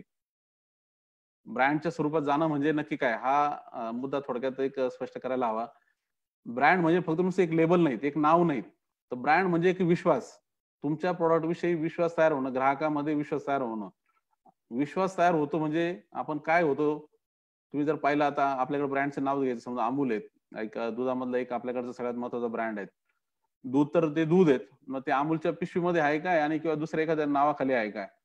दूध तर काही बदलत नाही, पण तरी अमूलच्या दुधाला इतरांपेक्षा जर 2 रुपये जास्त मिळत असतील, 15-20% किंमत जास्त मिळत असेल, तर ती काय मिळते? तर तो ग्राहकामध्ये तो विश्वास तयार झालेला आहे, की अमूलचं दूध हे गुणवत्तेच्या बाबतीत सर्वात चांगलं आहे आणि त्याच्याविषयी जो गुणवत्तेचा जो विषय ट्रस्ट तयार झालेला आहे, सर्व्हिस विषयी जो ट्रस्ट तयार झालेला आहे, म्हणून त्यासाठी ग्राहक 2 रुपये, 3 रुपये जे काही 10% 20% जास्त द्यायला तयार होतो. तर ही विश्वास तयार होणं, ब्रँड तयार होणं म्हणजे विश्वास तयार होणं, तुमच्या प्रॉडक्ट विषयी विश्वास तयार होणं. आणि विश्वास अशा अर्थाने का हे बाजारामध्ये जर 10 प्रकारचे दूध अवेलेबल आहेत, त्याच्यामधलं अमूल हे दूधच माझ्यासाठी सगळ्या अर्थाने योग्य आहे. मग माझ्या हेल्थच्या दृष्टीने असेल किंवा माझ्या सगळ्या एकंदरीत माझ्या कॉस्टच्या अँगलने असेल, जो काही विचार येत असेल ग्राहक म्हणून विचार करताना, तर सगळ्या अर्थाने हे दूध उत्तम आहेत आणि म्हणून मी त्याला 2 पैसे जास्त देऊन का होईना ते घ्यायला तयार आहेत. तर ही विश्वासार्हता आपल्याला तयार करणं आपल्या प्रत्येक प्रॉडक्ट विषयी आणि ही जगातल्या सगळ्या ग्राहकांमध्ये हे मला वाटतं एक आपलं सगळ्यांचं धोरण असायला हवं. तर ती विश्वासार्हता कशी तयार होणार? त्या विश्वासासाठी लागणारी सगळे जे काही असेल त्या प्रकारचा विचार का मग त्या ग्राहकाच्या नजरेतून विचार की ग्राहकाला आज काय पाहिजे, तर सगळ्यात पहिले तर आरोग्याच्या दृष्टीने योग्य प्रॉडक्ट. मग तो प्रॉडक्ट तसा आपला आहे का, म्हणजे तो सेफ आहे का त्याच्या दृष्टीने. मग तो सेफ्टीची व्याख्या परत जो मुद्दा आहे का ती त्याला तुम्ही ऑर्गॅनिकचं एक लेवल म्हणू शकता, नॅचरलचे एक लेवल म्हणू शकता. मग त्याच्या आधी पहिला तर तो काही झालं तरी गव्हर्नमेंटचे जे काही सेफ्टीचे स्टँडर्ड्स आहे त्याच्याप्रमाणे तो सेफ आहे का, हे अश्युअर करण्याची आपली पहिला तो विचार असायला हवा. आणि त्याला जोडून परत तो ग्राहकाच्या दृष्टीने किमतीच्या दृष्टीने सुद्धा योग्य रिझनेबल किंमत आपण लावतो आहोत किंवा मागतो आहोत.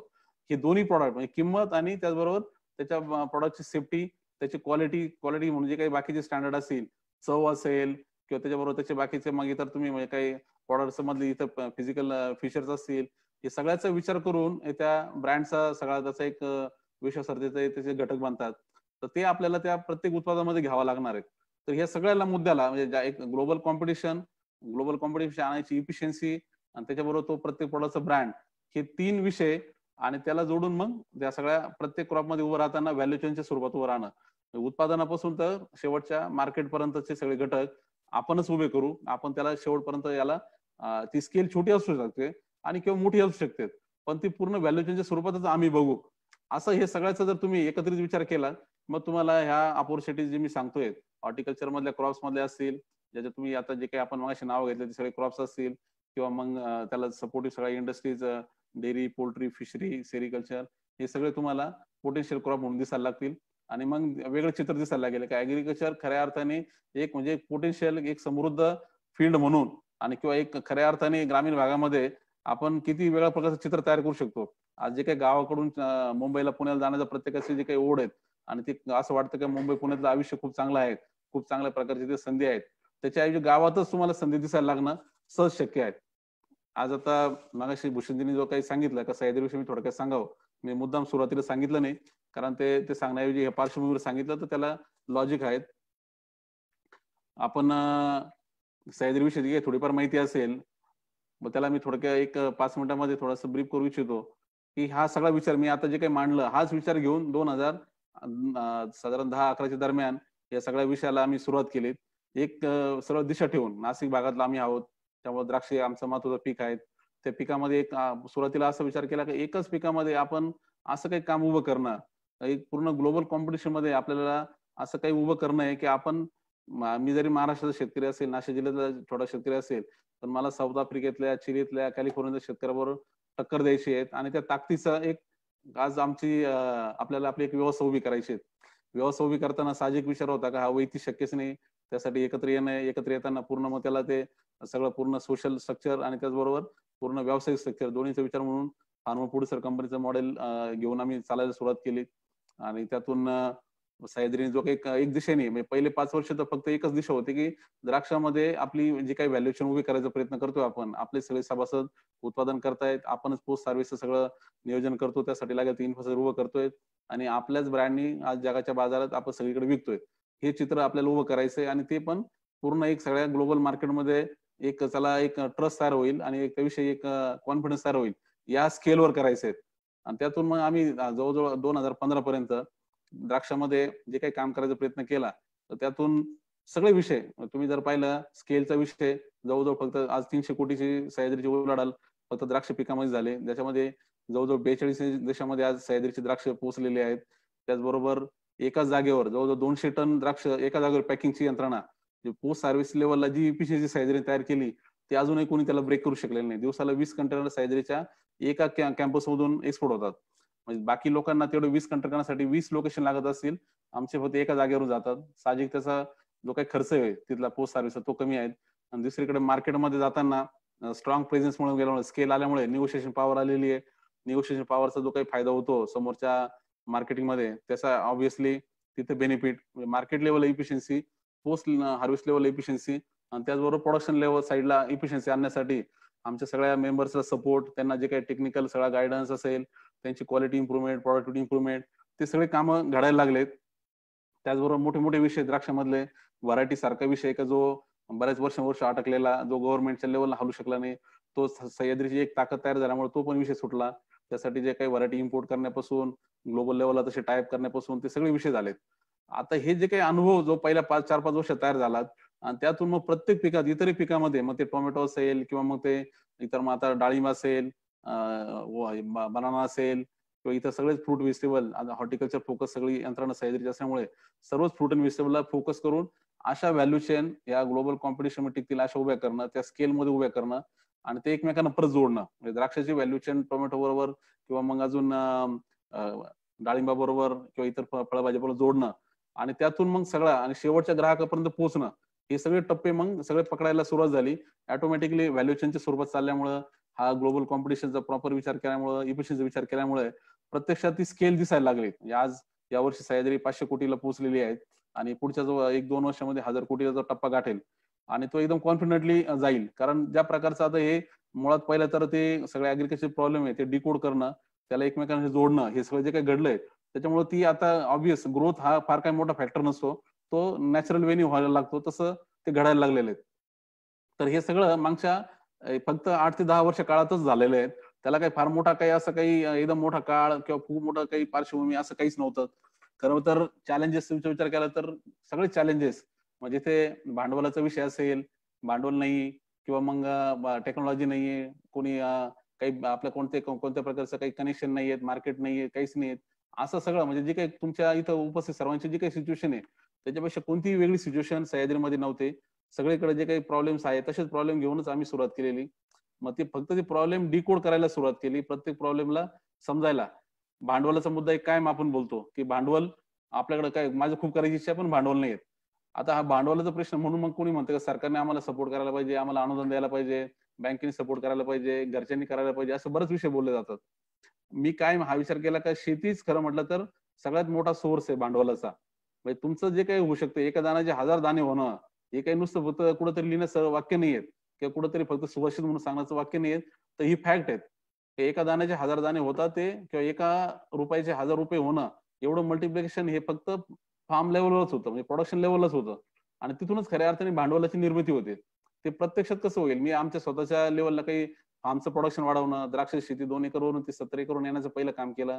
त्या 70 एकर मधून जे काही हे निघायला लागलं, सगळं सरप्लस प्रोडक्शन निघायला लागलं, त्याचं मार्केटिंगची चेन उभी राहिल्यामुळे त्यामुळे ती सुरुवातीपासून मग ते फायदेशीर व्हायला लागलं आणि तिथं जे काही सरप्लस सगळं भांडवल तयार व्हायला लागलं, ते भांडवल मग प्रोड्युसर कंपनीच्या लेवलला वापरणं, मग त्याचबरोबर इतर सभासदांचं बी तसंच प्रकारचं त्यांचा तो अप्रोच, सभासदांकडे जे काही त्यांच्याकडं जे काही उत्पादन तयार होतंय त्याचं मार्केटिंग लेवलला जे काही जास्तीचं उत्पादन पैसे झालेत ते परत ते भांडवल म्हणून त्यांनी ठेवणं कंपनीच्या लेवलला. अशा पद्धतीने कंपनीचं सह्याद्रीचं भांडवल वाढवण्याचं काम पहिल्या 4-5 वर्षातच आम्ही एकदम उत्तम पद्धतीने केलं. कोणत्याही प्रकारची सरकारचे अनुदान नाही, कोणाकडे कधी जाऊन मागायचा सुद्धा विषय केला नाही. शेतीतूनच जे काही भांडवल तयार होऊ शकतं ते म्हणजे आम्ही स्वतः अनुभवलंय का किती झपाट्याने आणि किती खरं म्हटलं तर एकदम सरळ मार्गाने आणि तुम्ही कोणापुढे जे काही एफर्ट्स घेणार असतं त्यापेक्षा कमी एफर्ट्स मध्ये ते तयार झालं, ते आम्ही स्वतः अनुभवलंय.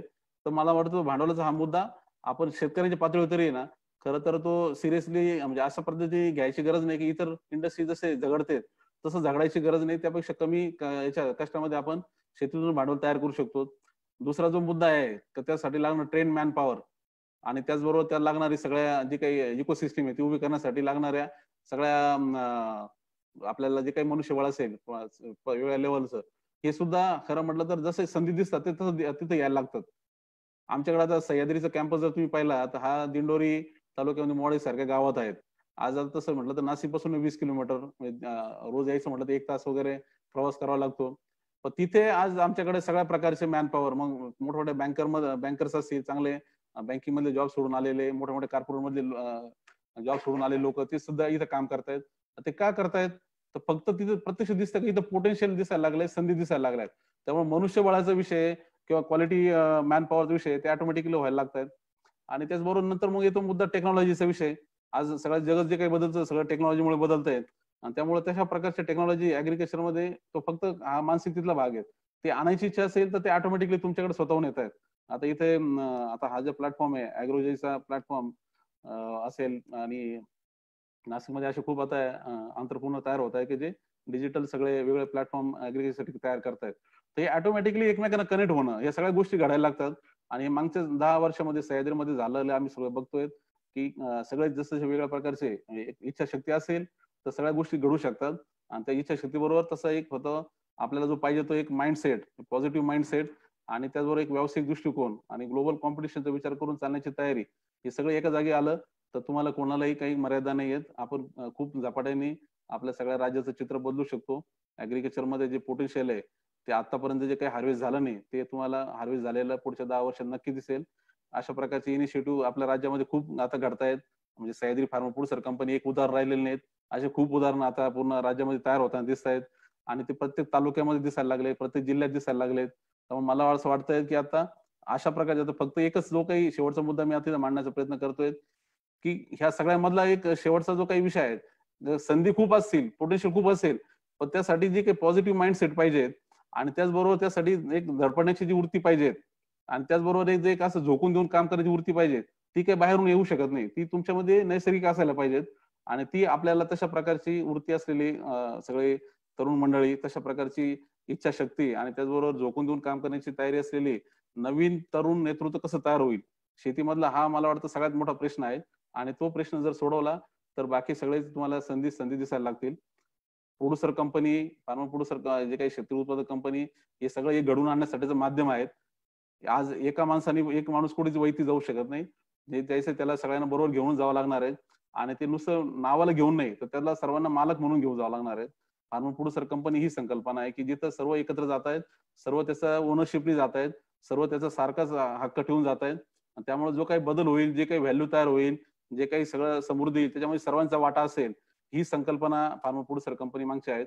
मला वाटतं ह्या पार्श्वभूमीवर आपण आज इथं काही थांबायला काही हरकत नाही.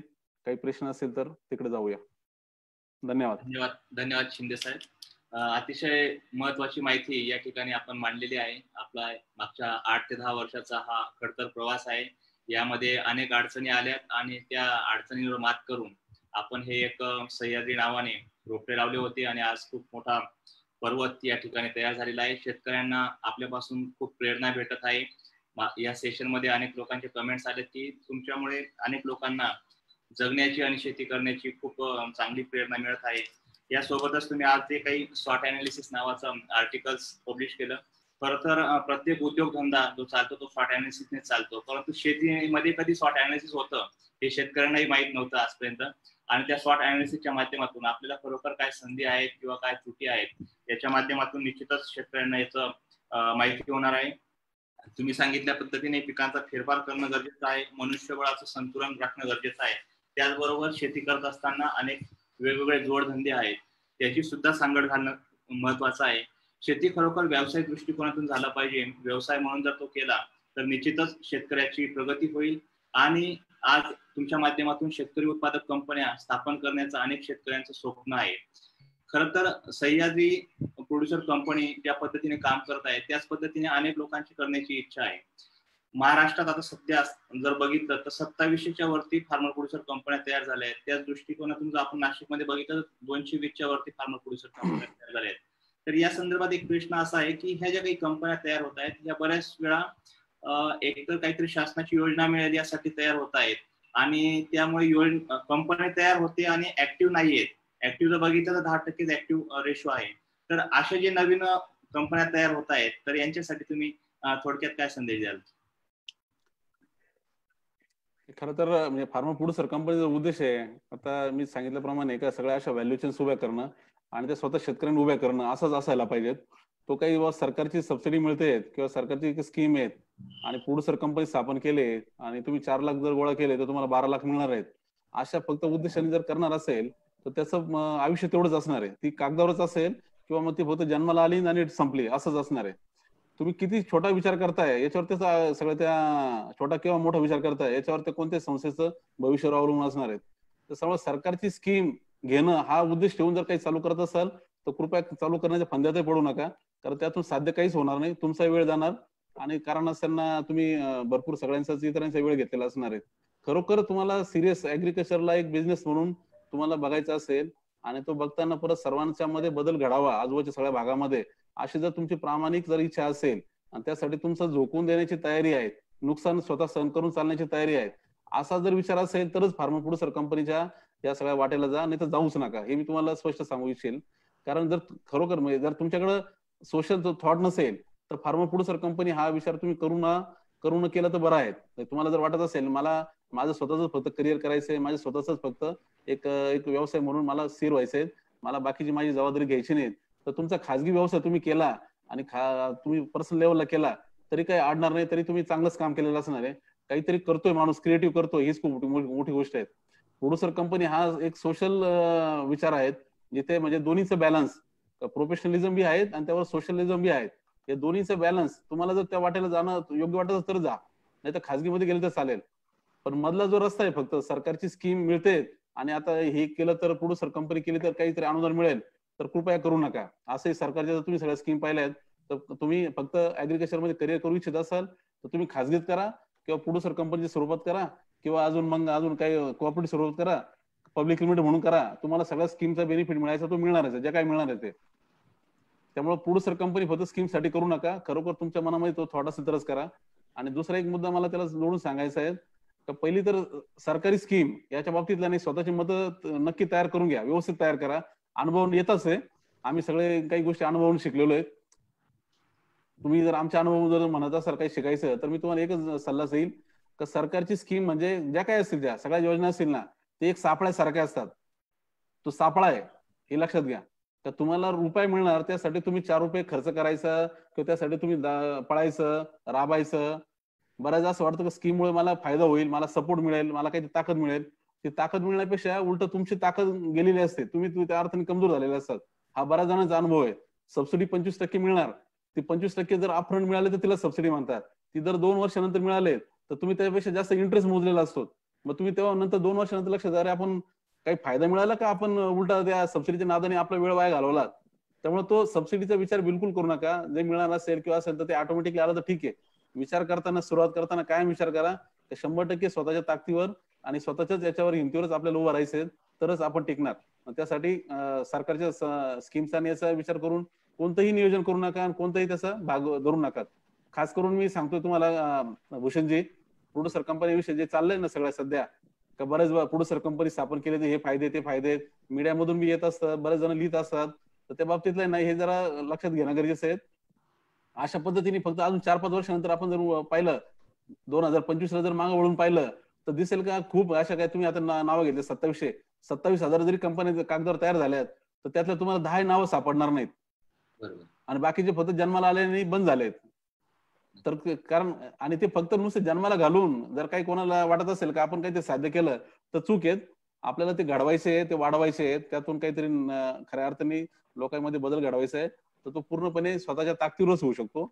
जो काय असेल तो प्रयत्न छोटा असेल पण तो स्वतःच्या ताकदीवर, हा विचार खूप महत्वाचा आहे. स्कीम पासून होतील तेवढं लांब राहा. ते नॅचरल वेने येतील ते येतील, घेऊ नये, फायदा घेऊ नये असं मी म्हणणार नाही, पण त्याचा तुम्ही प्रायमरी विचार ना करू. तो नॅचरल भाग आहे. सरकारचा म्हणून जो काही सपोर्टचा भाग असेल तो येईल. पण तुम्हाला जर चालायचं आहे तर तुम्ही विदाऊट स्कीमचा विचार करा. उलट तुम्ही म्हणेल पहिले 5 वर्ष स्कीम घ्यायचीच नाही, कोणतीच नाही. कारण कोणती इंडस्ट्री जर तुम्ही पाहिलं तर जी काही असेल, आता इथं बोरसे साहेब आहेत, त्यांना आता सगळा अनुभव भरपूर आहेत. जेव्हा कोणते उद्योग कागदावर तयार होतात टिकतात किती, जो उद्योग 3 वर्षाच्या पलीकडे टिकतो, 1000 दिवसाचं एक साधारण गणित असतं, 1000 दिवसाच्या वरती जो काही व्यवसाय टिकतो ना, तो व्यवसाय मग पुढे टिकण्याची म्हणजे पुढे जाण्याची शक्यता ती मग त्याचे 90% असते.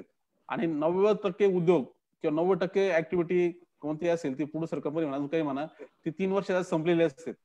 ते पहिले 3 वर्ष ना काही झालं तरी तुम्ही स्कीमचा फायदा घ्यायचा नाही, असं डोक्यात धरा. मी उलटा सांगतो, बऱ्याच जणांना ते चुकीचं वाटेल, पण जो माझा अनुभवचं बोल सांगतोय, तुम्ही 3 वर्ष कोणत्याही स्कीमचा फायदा घ्यायचा नाही. 3 वर्ष तुम्हाला काय कष्ट करावं लागले काही करा, त्यासाठी जेव्हा काही धडपड करायची असेल ना ती वैयक्तिक पातळीवर करा, तुमच्या लोकांच्या पातळीवर करा. आणि त्यातून जर तुम्ही टिकले तर तुम्ही समजा की तुम्ही आता थांबणारच नाही, तुम्ही पुढे जाणार आहे. आणि तेव्हा नंतर सरकारचा काही स्कीमचा फायदा घेतला तर तो तुम्हाला सपोर्टिव्ह असेल, सरकारच्या स्कीमचा खऱ्या अर्थाने तेव्हाच उपयोग होईल. नाही तर सरकारचे बरेचसे पैसे काय आहे ते असेच या नवीन योजनावर जातात, नंतर लक्षात येतं का अरे स्कीम मधून काही साध्य झालं नाही आणि त्या वैयक्तिक माणसाच्या पातळीवर काही झालं नाही. तर हा जो दोष आहे मानसिकतेमधला तो बदलण्याची मला वाटतं नक्की करायचं. बरोबर. कंपनी स्थापन करताना जर समजा सरकारी अनुदानाची अपेक्षा न करता फक्त आपला जो साध्य आहे, उद्देश आहे, त्याच्या पद्धतीने आपण काम केलं पाहिजे. आज सह्याद्री मागच्या 8 वर्षापासून काम करते आहे. इतका मोठा प्रचंड व्याप तयार झालेला आहे, परंतु कुठल्याही शासनाची मदत घेतलेली नाहीये. आणि एक मिनिट मी आपल्याला सांगू इच्छितो, सह्याद्रीने 2011ला सुरुवात झाल्यापासून 2017 पर्यंत आम्ही 1 रुपयाच्या सरकारच्या स्कीमला अप्लाय केलं नाही किंवा मागितली नाही. पण 2017 नंतर सरकार सेंट्रल गव्हर्नमेंटच्या एका स्कीम मध्ये ऍग्रीकल्चर प्रोसेसिंग क्लस्टर त्या स्कीम मध्ये मग आता काही प्रमाणात सह्याद्रीने आता काही मदत घेतलेली आहे. मला हे सांगायचा मुद्दा आहे का सुरुवातीचा टप्पा आणि दुसरा टप्पा हा मध्ये खूप फरक आहे. आता जेव्हा आम्ही जे काही आता समजा 2017 मदत घेतली असेल तर त्या 5 आता टोटल सह्याद्रीमध्ये जवळ 200 कोटीच्या वरती इन्फ्रास्ट्रक्चर उभं राहिलेत, त्याच्यामध्ये 5 कोटी सरकारचे आलेत. पण ते 5 कोटी आले नसते तरी पण आमचं काय अडलेलं नव्हतं. आता आले तर त्याचा अजून फायदा होणं, म्हणजे त्या 5 कोटीमधून अजून त्याच्यामध्ये 20 कोटी सह्याद्रीला टाकणं सह्याद्रीला शक्य होतंय. तर तो मुद्दा कसा का म्हणजे तिथं म्हणजे त्या सरकारचा पैसा म्हणजे कोणाचा आहे, हा पब्लिकचा पैसा आहे.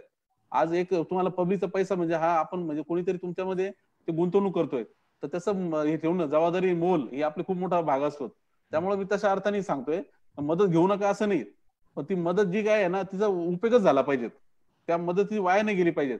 आणि त्यासाठी आपण त्या अर्थाने तयार झालेला असेल तर मग नक्कीच मला वाटतं ते सगळ्याच्या दृष्टीने योग्य असणार आहे. त्यामुळे मी तो मुद्दा सांगितला, असं काही नाही का तुम्ही घेऊच नका असं नाही म्हटलेलं. निश्चितच कॉम्प्लिमेंटरी भेटली तर ती घ्यायला पाहिजे, परंतु पहिल्या 3 वर्ष आपण काम केलं पाहिजे. त्या पद्धतीने जर केलं तर ती कंटिन्यू कंपनी पुढे जाऊ शकते.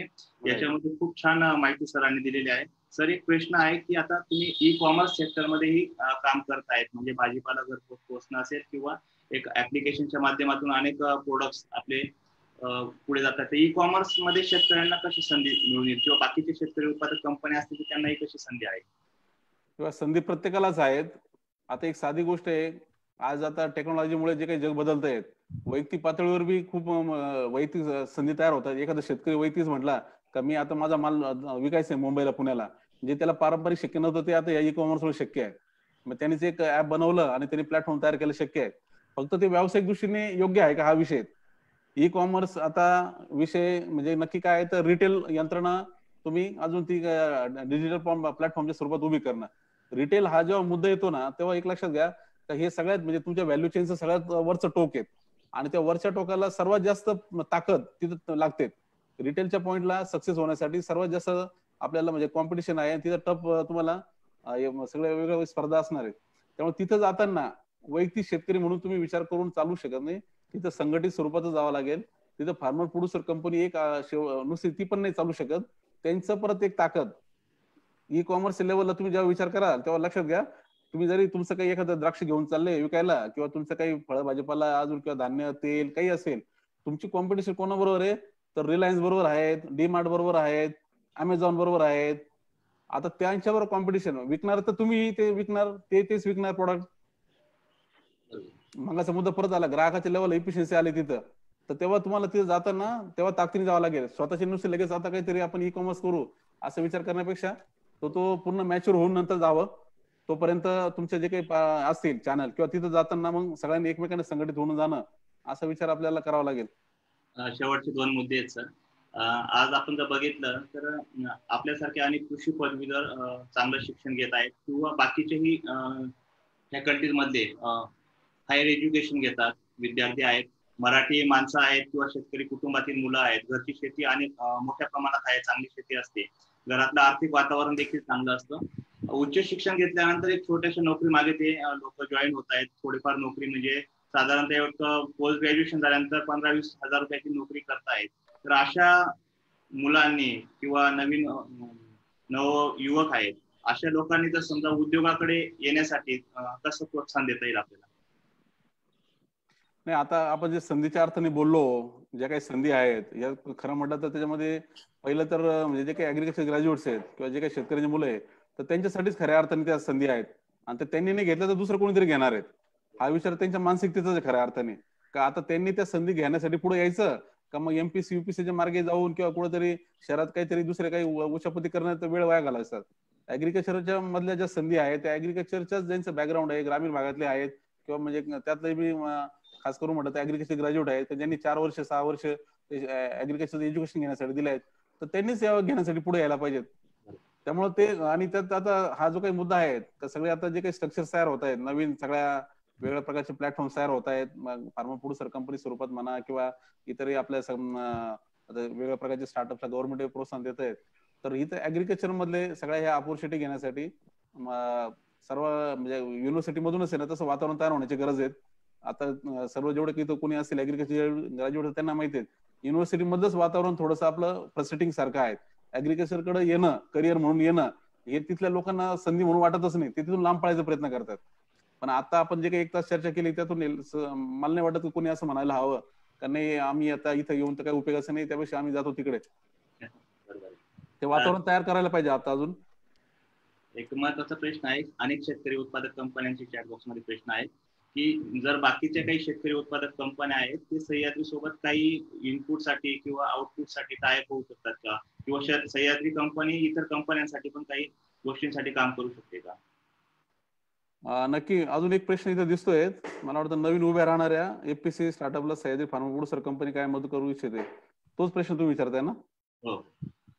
यात एक मी सह्याद्रीच्या बाजूने जे काही ऍक्टिव्हिटी चालू आहे त्याच्याविषयी थोडक्यात सांगू इच्छितो. एकतर सह्याद्रीला FPC incubation centre for horticulture sector असं एक थॉटने एक फेब्रुवारी महिन्यामध्ये आम्ही इथे एक वर्कशॉप घेतलेलं होतं. आणि त्याचा जो उद्देश होता का जे काही आता सह्याद्रीमध्ये 10 वर्षामध्ये घडलं असेल, इथं काही जे काही अनुभव तयार झालेले आहेत, जे काही मार्केटिंग साईडला ताकद तयार झाली किंवा बाकी इन्फ्रास्ट्रक्चर साईडला झाली, ती इथून मागे येणारे जे काही आता नवीन सर्व येणारे जे काही असतील फार्मा प्रोड्युसर कंपनीज खास करून हॉर्टिकल्चर मधले त्यांना त्याचा कसा उपयोग होईल. मग त्यांना ते इन्क्युबेशन सेंटरच्या स्वरूपात त्यांना हँड होल्डिंग करणं, त्यांना जे काही लागेल तो सपोर्ट तो मार्केटिंगच्या साठी किंवा टेक्नॉलॉजीसाठी असेल तो सगळा देऊन त्यांना उभे करणं. म्हणजे आज असं एक सरळ सोप्या भाषेत म्हटलं तर प्रत्येक तालुक्यामध्ये कमीत कमी अशा 2 यंत्रणा 500 कोटीच्या 1000 कोटीच्या उभ्या राहणं आणि त्या फार्मा प्रोड्युसर कंपन्या त्याला त्यासाठी त्या पुढे येणं आणि त्यातून त्या आपल्याला सर्वांना लिंकिंग करून पुढे जाता येईल. तर इन्क्युबेशन सेंटरचा जो थॉट सह्याद्रीच्या मार्फत आम्ही घेतलेला आहे. राज्य शासनाचा असेल, त्याचबरोबर इतरही सगळे सपोर्टिंग यंत्रणा टाटा आणि त्यांच्या संलग्न काही संस्था असतील तर त्यांच्या माध्यमातून ही ऍक्टिव्हिटी चालू होते. लॉकडाऊनमुळे जरा ते थोडं इनिशिएटिव्ह होऊ शकलं नाही, पण साधारण जे काही असेल जसं लॉकडाऊनचा पिरियड संपेल ही ऍक्टिव्हिटी इनिशिएट होईल. तर त्यातून या आपण चांगल्या प्रकारे फार्मा प्रोड्युसर कंपन्यांना हॉर्टिकल्चर साठी तरी सपोर्ट करू. मार्केटिंगच्या पातळीवर मी अजून सांगू इच्छितो, ई कॉमर्स जे काही आता इनिशिएटिव्ह लॉकडाऊनच्या पिरियडमध्ये सह्याद्रीच्या मार्फत घेतला गेला तो चांगला स्ट्रेंथन होतोय. मोठ्या प्रमाणात त्याला रिस्पॉन्स आहे. आम्ही ऑलरेडी मागच्या 3 वर्षापासून रिटेलमध्ये यंत्रणा उभ्या करायचा प्रयत्न करत होतो. तो लॉकडाऊनच्या पिरियडला अजून तो स्पीडअप झालाय. आणि आता या यंत्रणेला जसं बिग बास्केट एक मोठा चांगला ई कॉमर्स प्लॅटफॉर्म आपल्या ऍग्रिकल्चर कम्युनिटीसाठी आहेत, रिलायन्स सारखे यंत्रणा उभे राहत आहेत, तर आम्ही आमचा एक मोठा प्लॅटफॉर्म उभा करण्याचा आता करतोय. एफएमओ नेदरलँड बँकेने त्यासाठी मोठी इन्व्हेस्टमेंट सह्याद्रीला दिलेली आहे आणि ते स्पीडली वाढत आहेत. तर त्या प्लॅटफॉर्मच्या माध्यमातून सर्वच कम्युनिटी महाराष्ट्राला जेवढे काय असतील हॉर्टिकल्चर क्रॉस बरोबर सिरियल्स असतील, पल्सेस असतील, ऑइल असेल किंवा काही असेल, मिल्क असेल, पोल्ट्री असेल, ते सगळं ग्राहकापर्यंत घेऊन जाण्यासाठी ही चेन उभी राहते. आणि त्यामध्ये सर्वांनाच जे कोणी इतर आता इथं असतील ते मेंबर्स असतील किंवा इतर प्रोड्युसर कंपन्यांसाठी ऑपॉर्च्युनिटी नक्कीच असेल. आणि त्या उद्देशच आहे की फार्मर ओन रिटेल हे तसा एक अल्टिमेट गोल आहे. त्यामुळे तशा प्रत्येक फार्मा प्रोड्युसर कंपनीला आम्ही जोडून घेण्यासाठी नक्कीच प्रयत्न करू. धन्यवाद सर, खूप छान माहिती. नवीन शेतकरी उत्पादक कंपनी स्थापन करणाऱ्या इच्छुक युवकांना आणि नवीन उद्योजकांना असणारा ही माहिती. 300 कोटीचा पल्ला आज सह्याद्रीने गाठला आहे आणि आज भविष्यात यापुढे खूप मोठी झेप होणार आहे. कन्क्लुडिंग स्पीच मध्ये आपण जे महाराष्ट्र शासन कृषी विभाग मालेगाव उपविभागीय कृषी अधिकारी श्री दिलीप देवरे सर आहेत, ते आपल्यासोबत 2 मिनिट संवाद साधत आहेत. देवरे सर. नाही, मला वाटतं आता उशीरपण झाला आहे, कारण 2 तासापासून आपण बसलोय आणि विलासने फार वेळ दिला त्याबद्दल विलासचे खास करून आभार. विलास बोरसे साहेबांचं पीपीटी राहिलं असतं तर बऱ्याच लोकांची मागणी झाली, मला 2 फोन पण आले, तर त्याची पीपीटी राहिली असते तर ते अजून एक चांगलं झालं असतं. सबसिडी आणि शासन कृषी विभाग या बाबतीत विलास शिंदे साहेबांनी सांगितलं, त्याच्यापेक्षा काही वेगळा अनुभव नाही. त्यातल्या गट शेतीच्या बाबतीत मी नेहमी उदाहरण देतो की 1 कोटी रुपये सबसिडी, 20 शेतकरी 100 एकर, हे बघून जर प्रोजेक्ट तयार झाले तर ते किती सक्सेस आहे जिल्ह्यामध्ये, राज्यामध्ये, हे आपल्या समोरचे उदाहरण आहे. पण त्यांनीच नंतर थोडा वेळ त्यांचा मुद्दा क्लिअर असा केला विलासने की सबसिडी घेऊ नये या मताचं मी नाही, आणि मी सरकारी अधिकारी असल्याने माझं हेच मत आहे की सबसिडी घेणं हा पहिला आपला हक्क आहे. पण केव्हा सबसिडी डोळ्यासमोर ठेवून जर प्रोजेक्ट केले तर ते कसे सक्सेस होणार नाही, त्याचे एक अतिशय सकारात्मक उदाहरण त्यांनी दिलंय. पण आपल्याकडे पॉलिसी ठरत असताना मी म्हणतो आता विलास शिंदे साहेब स्टेट लेवलला सुद्धा काही पॉलिसीमध्ये ठरवताना त्यांचा पण अंतर्भाव असतो, तर आपल्याला अशी पॉलिसी ठरवता येईल का जे रनिंग मध्ये प्रोजेक्ट आहेत त्या प्रोजेक्टलाच फक्त सबसिडी दिली जावी. पण आपल्याकडे बऱ्याच वेळा मतभिन्नता असते की मग जे लोक मोठे आहेत, जे लोक ऑलरेडी सुरू आहेत, सह्याद्रीचं काम तर खूप मोठं चाललंय, मग आता सह्याद्रीला काय सबसिडी, जे लोक नव्याने उभे राहत आहेत त्यांना खरं म्हणजे सबसिडी देण्याची गरज आहे.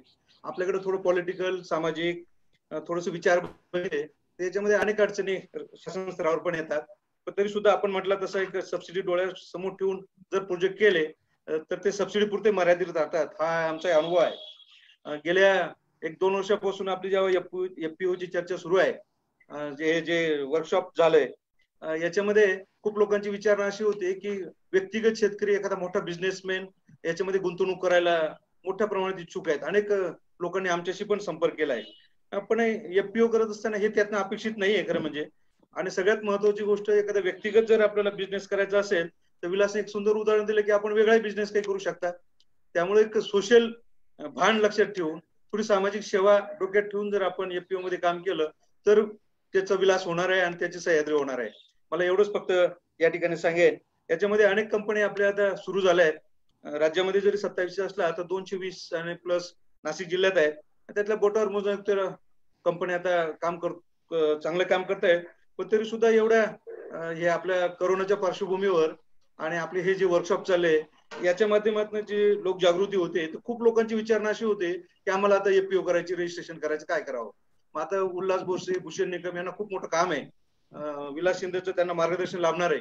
एकट्या सटाणा तालुक्यात जवळपास मला यादी शॉर्टलिस्ट केली तर 25 एफपीओ आम्ही रजिस्टर करायला निघालो. अजून शॉर्टलिस्ट करून आपल्याला चांगलं काम कसं करता येईल आणि पुन्हा मग आपलं सगळ्यांचं मार्गदर्शन करून यातनं चांगलं काम कसं उभं राहील त्या दृष्टीने आपण प्रयत्न करूया. आणि जसं याच्यात मला एक माझं व्यक्तिगत मत आहे की याला स्केल पण तेवढं महत्वाचं आहे. असं की आता कंपन्या आहेत आपल्या, एक 10 लोक एकत्र येणे, 20 लोक एकत्र येणे, कंपनी फॉर्म करणे आणि आपल्या छोट्या प्रमाणात एखादा व्यवसाय करायचं म्हटलं की फार मोठ्या प्रमाणात आपण त्याला पुढं साध्य करू शकत नाही. तर सुरुवात करतानाच भांडवलाचा प्रश्न आहेच, पण तरी सुद्धा एकत्र जास्त आलं तर पुन्हा जास्त भांडवल होईल, जास्त संख्येने मोठे आले तर. आणि स्केल जर मोठं ठेवलं तर मग आपल्याला निश्चितपणे याच्यात काहीतरी भविष्यात करता येईल. मला वाटतं विलास शिंदे साहेबांना हेच म्हणायचं होतं की त्यांनी आता जवळपास नुसतं द्राक्षामध्ये 300 कोटी 42 देश हे मार्केटिंगसाठी आता द्राक्षचं मार्केटिंग तिथं करतायत. याचा अर्थ स्केल पण मोठा आहे. मग हे करत असताना आपल्याला एफपीओ फक्त 15-20 लोकांपेक्षा रजिस्टर करणे आणि कंपनी उभी केली असं फारसं विचार न ठेवता मोठ्या प्रमाणात आपल्याला काही करता येईल का ते पण आपण बघूया. या कोरोनाच्या पार्श्वभूमीवर डायरेक्ट मार्केटिंगचा बराचसा आता लोकांना अनुभव आला आणि खूप चांगला प्रतिसाद पण मिळाला. सह्याद्रीचं त्याच्यात मोठं कॉन्ट्रीब्युशन आहे. त्याच्यामध्ये बाकी छोटे छोटे गट पण खूप आपल्याकडे लिस्ट केली तर मोठी होणार आहे. छोटे छोटे गटाने सुद्धा नाशिक, मुंबई, पुणे, पुण्यात फारसं नाही पण साधारणतः मुंबई, ठाणे, नाशिकमध्ये किरकोळ विक्री गटामार्फत करण्याचा प्रयत्न केला आणि त्यांना एक कॉन्फिडन्स आलाय. विलास एक कोरोनामध्ये सगळे नकारात्मक आपण विचार करतो, पण हा एक सकारात्मक त्यातनं मुद्दा असा पुढे आला की आता लोक गट आणि शेतकरी स्वतः मार्केटिंग करू शकतात, हा एक कॉन्फिडन्स आला. आता हाच कॉन्फिडन्स आणि हेच काम जर थोडस पुढे आपण नेलं तर मार्केटिंग हा मुख्य विषय शेतीतला, जसं की विलासने सुरुवात करताना म्हटले की कृषी विभाग किंवा शासन उत्पादन वाढवा इथपर्यंत मर्यादित होतं, पण आता शासनाची दिशा बदलली. कृषी खातं फक्त उत्पादन वाढीसाठी नाही तर मार्केटिंग मध्ये आपल्याला कसं प्रयत्न करता येईल याच्या दृष्टीने सुद्धा आता प्रयत्न करताय. विलासचे अनेक प्रश्न आहेत, जसे की द्राक्षाच्या बाबतीत आमची मागे एक चर्चा अशी झाली होती की बाहेरनं ज्या जाती आणतो इतकं मोठं द्राविड प्राणायाम करायला लागतं बाहेरच्या जाती आणायला. तर विलासच्या माहितीसाठी सांगतो की आता राज्य स्तरावरच्या ज्या ज्या काही आढावा सभा असतात जिथं मांडणं शक्य आहे तिथं असले मुद्दे आपण मांडत असतो. परवाला माननीय मुख्यमंत्री महोदयांनी खरी बस सभा घेतली, त्यातला पालकमंत्र्यांना हा मुद्दा आपण उपस्थित करायला मुद्दामून सांगितला की याच्यामध्ये आपल्याला नवीन नवीन व्हरायटी आणणं गरजेचे आहे. जसे द्राक्षाच्या आता सह्याद्रीने प्रयत्न केलेत, पण त्यांची प्रोसिजर थोडी सुटसुटीत होणं गरजेचं आहे. वन विंडो परमिशन कुठे मिळणार आहे का, असं ह्या ज्या गोष्टी आहेत राज्यस्तरावर सुद्धा त्याचा विचार सुरू आहे. मला वाटतं उशीर खूप झालाय, जवळपास 2 तास, सव्वा 2 तासापासून आपलं हे वर्कशॉप सुरू आहे. मी सर्वांना धन्यवाद पुन्हा देतो. विलास, उल्हास बोरशे, भूषण निकम या सर्वांना धन्यवाद देतो कृषी विभागाच्या वतीने खास करून. आणि मलाही थोडी 2 तास आपलं ऐकण्याची संधी दिली आणि मलाही विचार मांडायची थोडी संधी दिली, त्याबद्दल तुमचेही धन्यवाद देतो आणि थांबतो. धन्यवाद. धन्यवाद सर. माननीय देवरे सरांनी अतिशय कमी शब्दामध्ये सर्व गोष्टींची रूपरेषा मांडली आहे. माननीय विलास शिंदे साहेब आपले खूप महत्वाचे मार्गदर्शन लाभले आहे. यापुढेही आपले मार्गदर्शन असेच लाभावे अशी विनंती करतो आणि तुमचा जो कार्य चालू आहे त्यासाठी आमच्या कंपनीकडनं एक छोटीशी शुभेच्छा देतो. धन्यवाद. आजचा कार्यक्रम संपलेला आहे. सर्व जे प्रेक्षक आहेत ऐकत आहेत त्यांना विनंती आहे की आपण पुढच्या रविवारी देखील अशा कार्यक्रमामध्ये भेटणार आहोत. FPO वरती वेगवेगळ्या विषयांवरती आपण संवाद साधणार आहोत. तुम्ही जे पेज बघत आहेत फेसबुक पेज ते शेअर करा आणि आजचा कार्यक्रम इथे संपला असं जाहीर करतो. धन्यवाद.